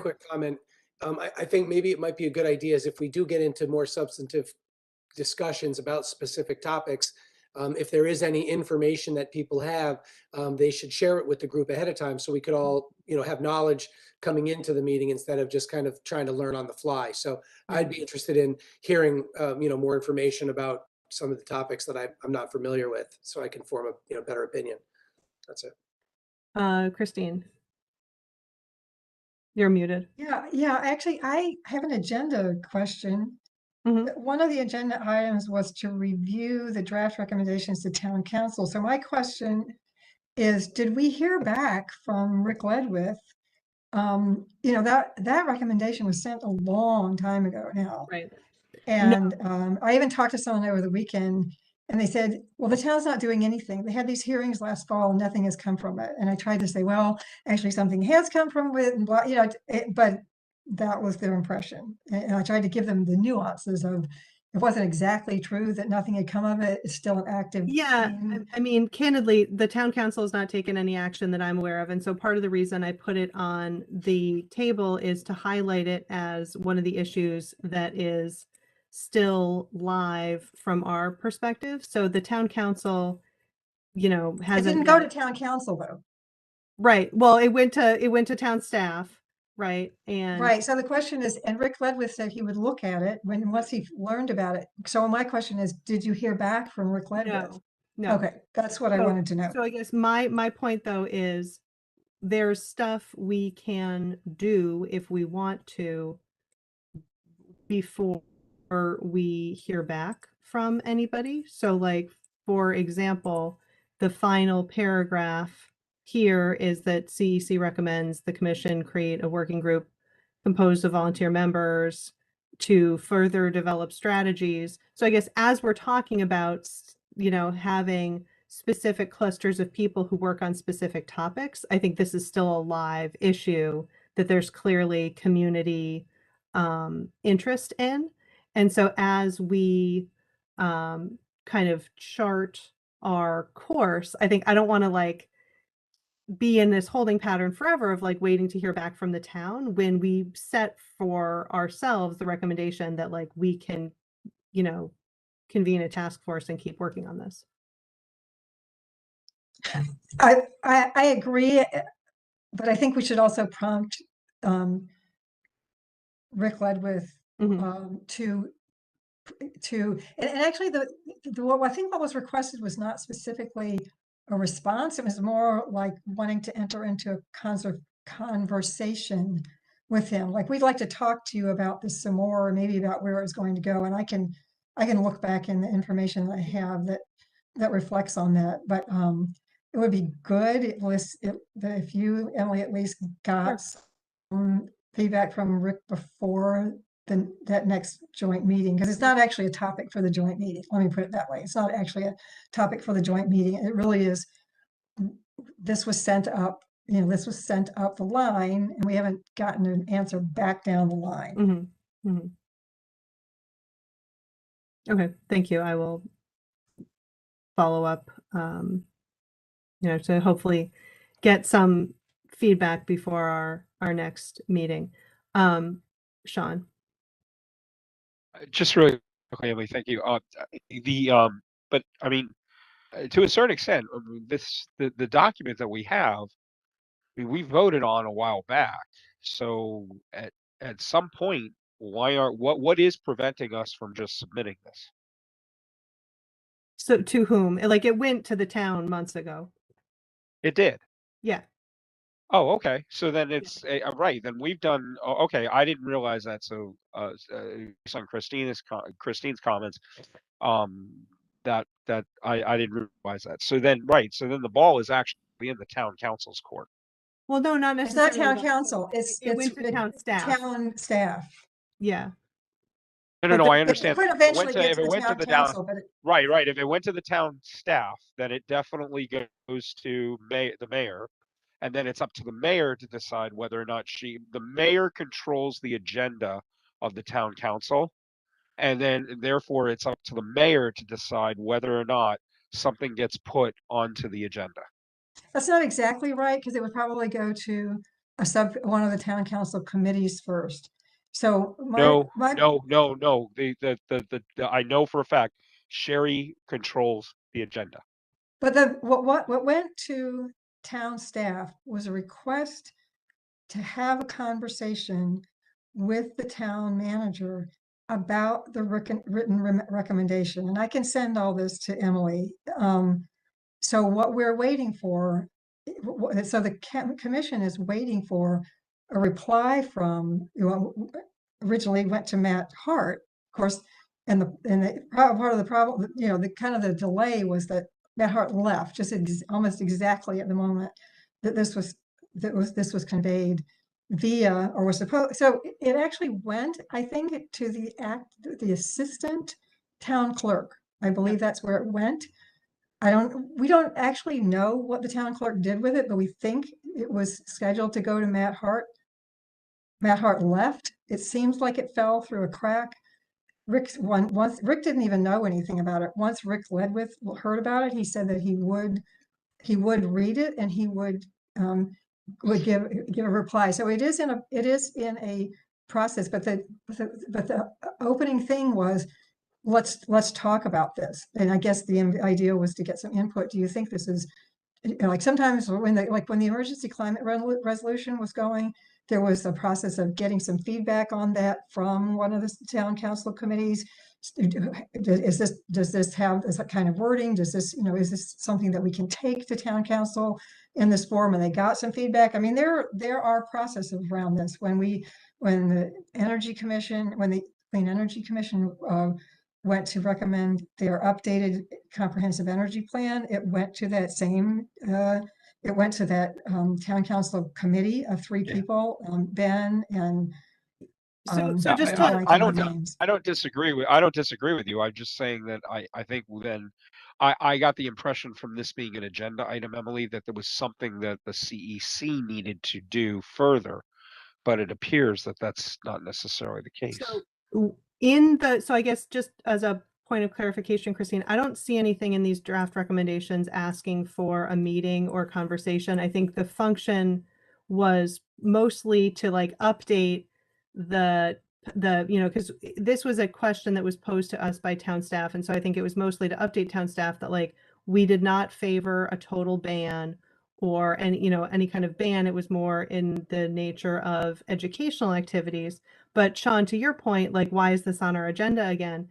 We wrote, one of the recommendations that came out of this was that creating a working group to kind of formulate those educational activities or further proposals, et cetera. So I guess the point is, like, if we're here formulating our agenda and formulating our mission, like, that task to that task of like having a task force working on this, that would be us probably, because like nobody else is going to do it for us, and it fits, you know, squarely within the purview that we already have, right? Couldn't the town staff or town council create their own? They could, Yeah. but like they haven't, right? So like that's why I'm raising it, is if we want. No, if because I remember when this started off with Matt before, it was just, you're right. What came to us, right? What came down from Mount Olympus, so to speak, I say tongue in cheek, is hey, what do you guys think about this? What should be done? Now we've given that feedback. That the ball is kind of there in their court as to what they want to do and how they want to do it. So if, yeah, you're right. If the town council or the town staff comes back and says, hey, you guys recommended putting this group together, this task force or this group, can you do that? Then yes, I would say sure, we can act on that. But it appears the ball is in the town council or town staff's court at this time, and that's what I'm trying to get doesn't mean it's clarification not on. in ours if we want it, I guess is my point. Okay. We had as a recommendation It's convening a okay. working group That's to fair. work on it further. Okay. Okay, so let's I will nudge town staff for feedback on this. Let's not let's focus on next steps. So it sounds like there's a lot of topics. So I guess I'm speaking slowly and a bit haltingly because my own thoughts are not well organized. So I'm gonna share them and then welcome your feedback.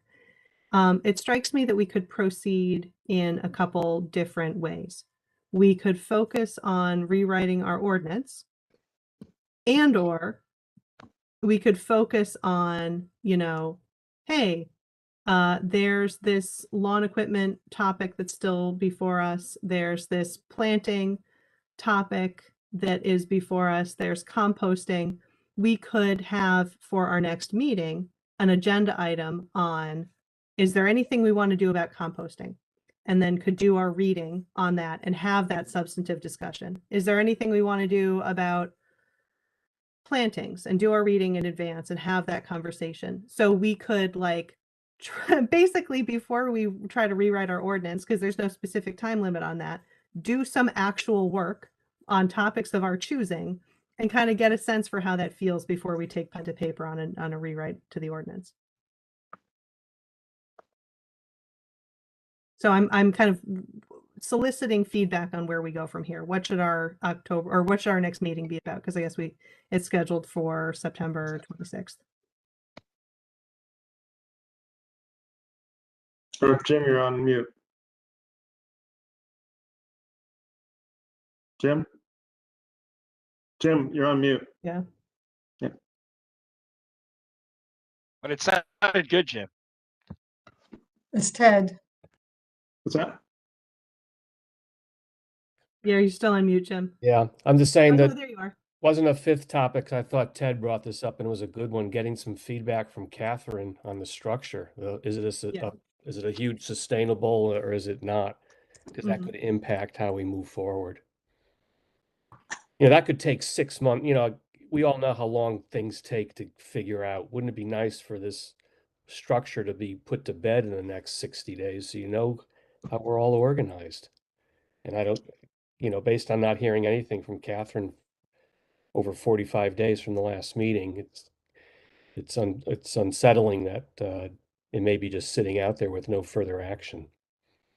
Yeah, no, that's a good point. I'll certainly prompt her for a reply. And so I think, by our meeting that we have, so this is like in makeup for August. So we still have our September meeting at the end of the month that we can, hopefully get feedback from Catherine by then. I'll get feedback from town staff by then. I think, fleshing out what I was saying before, we should proceed on parallel paths and heck, let's talk about compost. Let's talk about some of these substantive areas while the procedural stuff chugs along at its pace, which will probably be fairly slow.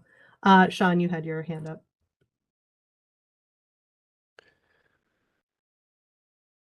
Yeah, thanks. So well, there were two takeaways, first of all, that I wanted to ask about. So one was, it sounds like we want to get Christine to provide the structure of the group. Yep. And then second, there was something, I know there was a takeaway that you had, Emily. But I think one of the things that I wanted to mention was, I think that we certainly could wait to hear back from Christine, but to your point, Jim, that could be 3 days, that could be 3 months. Right. So I don't think it should, while we would like to have that would be a perfect world, I don't think it should prevent us from moving forward and talking about kind of the charter and the infrastructure. And if we can get feedback either before or during our conversation, all the better. But if we can't, I don't think we should wait. I think we should start having the conversations around what the charter and the mission and the infrastructure should be. Yep. Rick?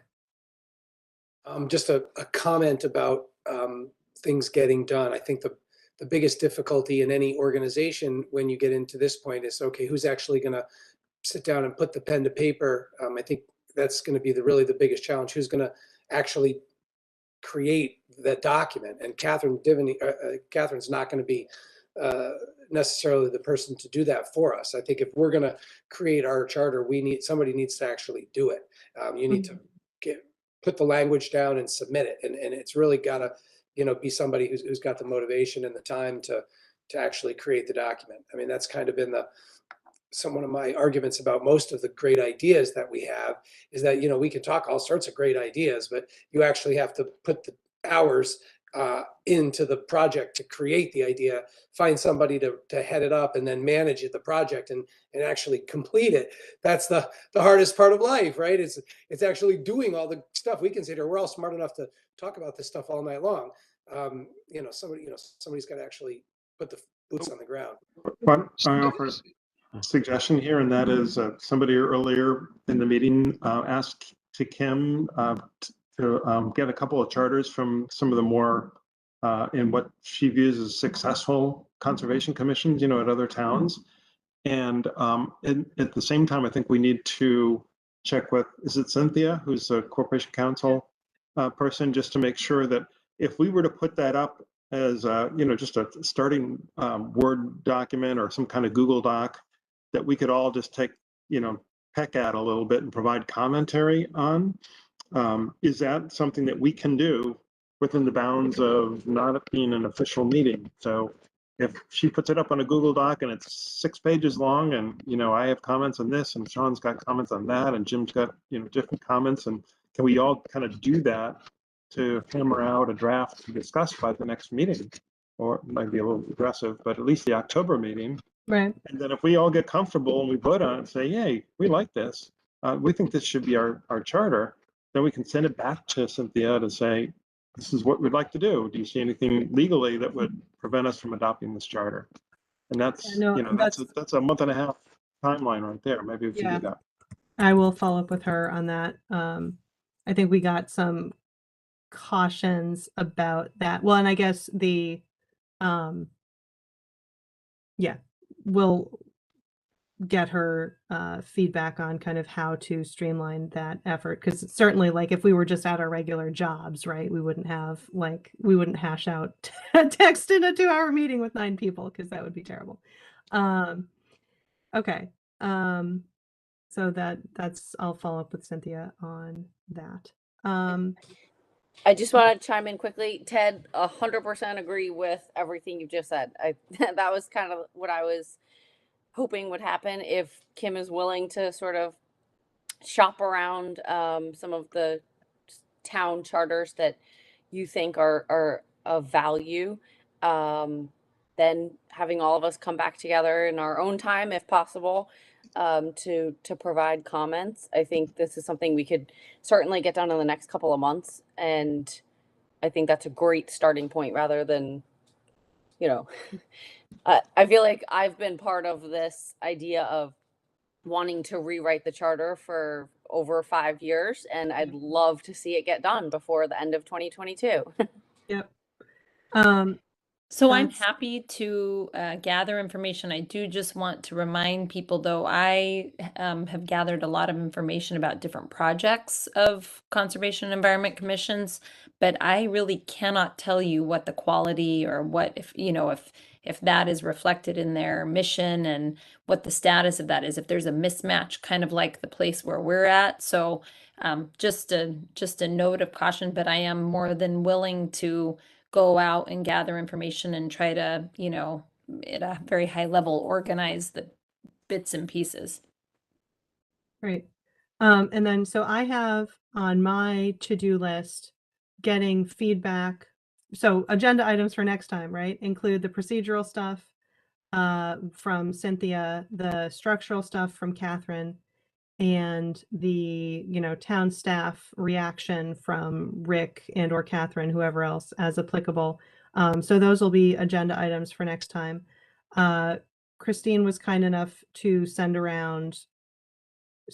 me her proposal on the plantings and to put some additional resource materials in the chat so we can, you know, discuss that in a bit more detail once folks have read it next time as well. Sean, you have your hand up. Yeah, just quickly, we were going to do this before, I think it was before COVID hit was the main reason, but we had talked about doing a strategic exercise on how that would help us get to that, which I was going to facilitate. I do this all the time in the private sector. And by the way, it's no skin off my nose if you decide you don't want to do it, but I'm offering to be able to facilitate that type of exercise or session if we wanted to do it. I would tell you that we'd have to do it in order for it to be effective. We would have to do it in person, probably at the town hall, and it would take it's a 2-hour session. That is good to know. What I guess, can you help us Yeah, I can understand provide what that you will with entail so yeah, we can figure out if that's something yes. to invest in?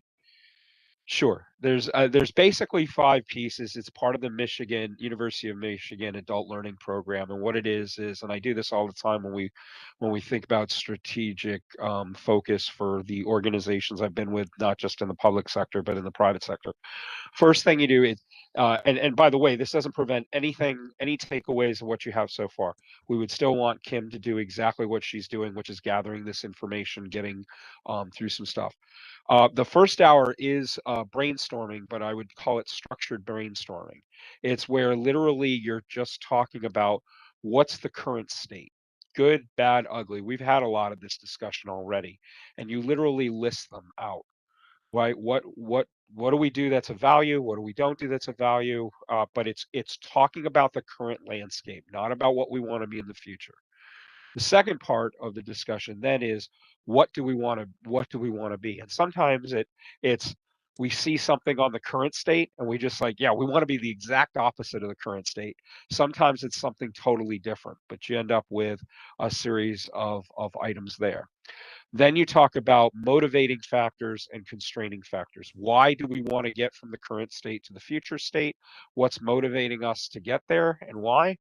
And then the constraining factors, what's preventing us from getting from the current state to the future state. From there, you actually end up, and that basically is the first hour.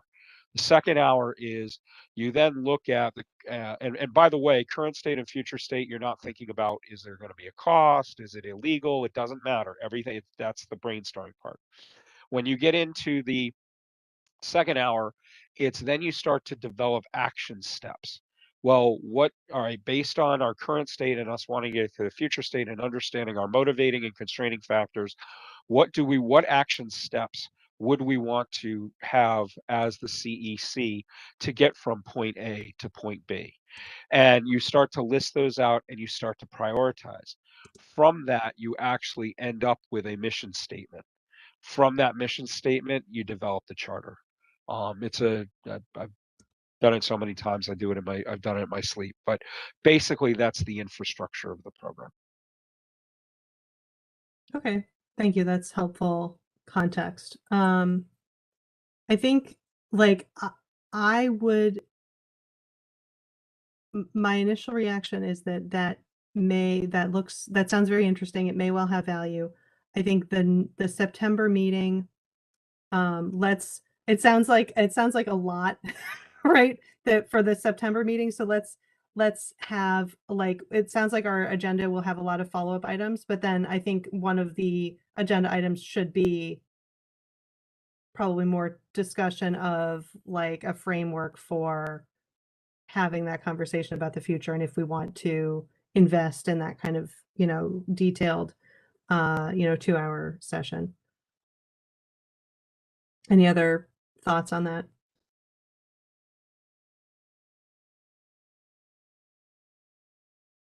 Okay.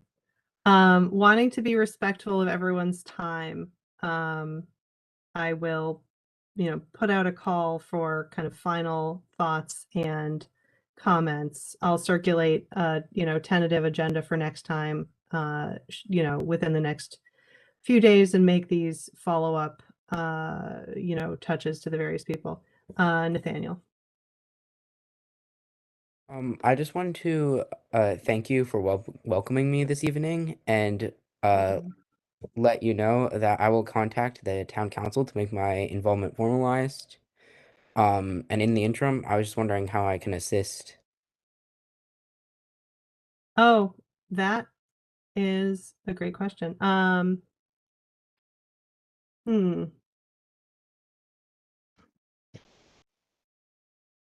don't know if you have any specific thoughts for facilitating youth engagement that you'd like to discuss next time. I think we'd be happy to hear it. You can submit some documentation regarding the composting. I thought you had some good information. I'd be interested in learning about that more. Yep. And if you have people that you know of who might be interested in working on education around composting or any of the other topics that we've talked about, that's a likely next step somewhere, whether it's this group or a task force that's associated with this group. Right. Okay. Thank you. Great. Thank you. All right. Anything further? I did just want to ask, so I heard you mention Chris's proposal and putting that on the agenda. I don't know if this is the right place to mention this, but I would maybe Chris, it might be like better to put that in context, maybe work, bring up put it in the context of that gathering that we all had with the Pollinator Pathway Project. I'm not sure. Is that exactly what, does that put the proposal from Chris on the table so that that's exactly what we have to discuss in front of us? Or is there an opportunity to like put that all in context of the other projects and stuff? Yeah, if there's, I guess I think, it'll be easier for us to have productive discussions if we have like something specific that we've all read in advance and can react to. But if what I'm gathering from your conversation is that, additional meetings have occurred since Chris drafted her document. And so like, if there's something, if it should be updated, or if Kim, you'd like to supplement it with your own comments, like, please do, right? I guess my point is, rather than having like hypothetical conversations when we haven't done the reading, it would be like, I think, more productive if we can say like, we've all read this and we can refer back to it. So like, whatever you'd like to kind of offer to supplement it, I would welcome. Okay, great. I'll follow up with Chris. And on that note, my intention was not with, until this meeting, I wasn't sure if any of those topics that I've listed were of any interest to the people in this room. So I have pages and pages and so many resources for all of these topics. It might even be easier if people reach out to me and let me know what exactly you're interested, or I invite you to tap in to the resources that are like right on these machines, because that is a big, that's where I've gone. So again, my apologies. I made assumptions. No, I think I think like, you know, just to take an example, right? It's hard for us to intelligently discuss whether or not compost attracts bears. If like, you know, I Yeah. know for sure I had bears in my compost, right? And so, but I also know that I was doing it wrong. So whatever stuff we should read in advance would be helpful. And if you could point us in the right direction, that would be great. Great. I just didn't know that there would be so many. Again, my assumptions, I didn't know. I thought I made the assumption that everybody was on board with, I should not have. I'm embarrassed to even say that out loud, but I thought everybody was on board with composting here. So I should not have made those assumptions. So yes, understood. Lesson learned. Lots of information out there.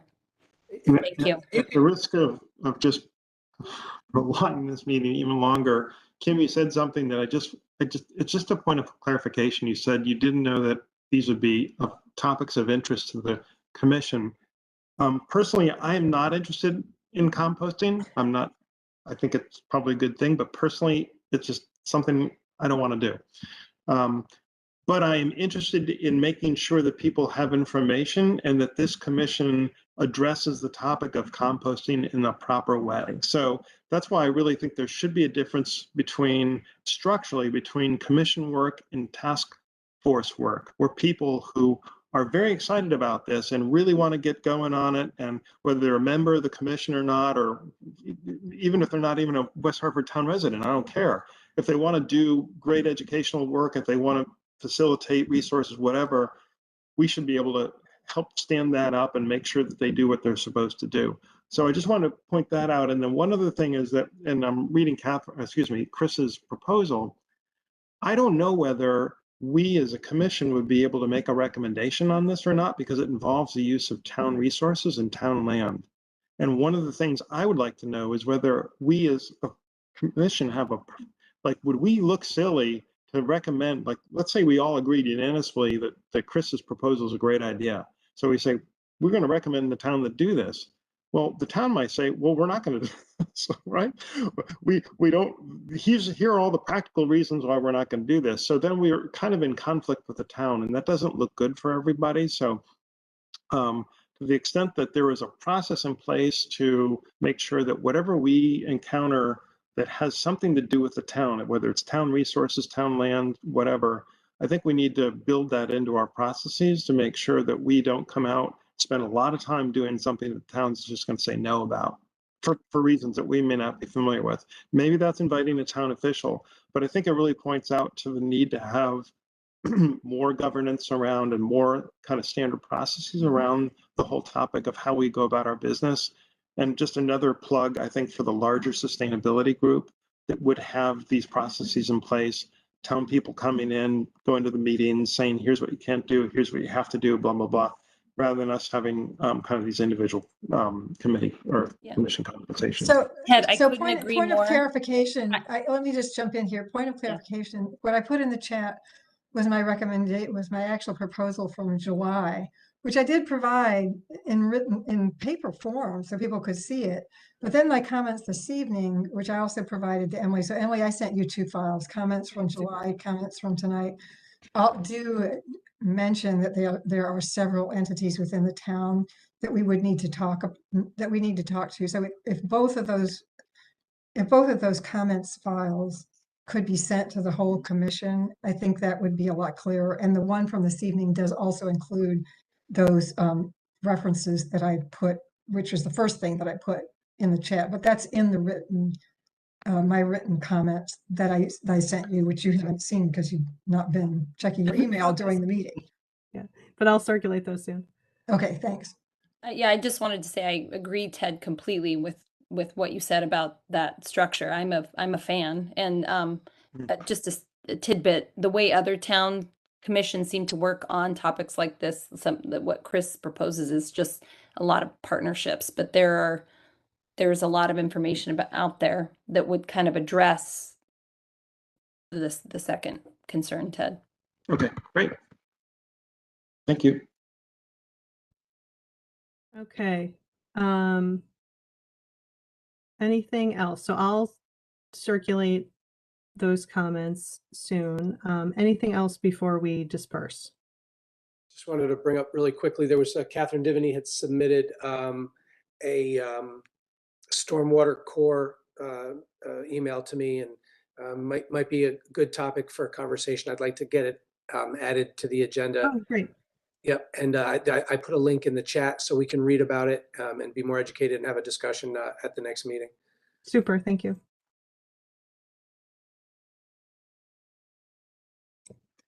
Okay, well, this has been great. Sounds like we have plenty to discuss next time too.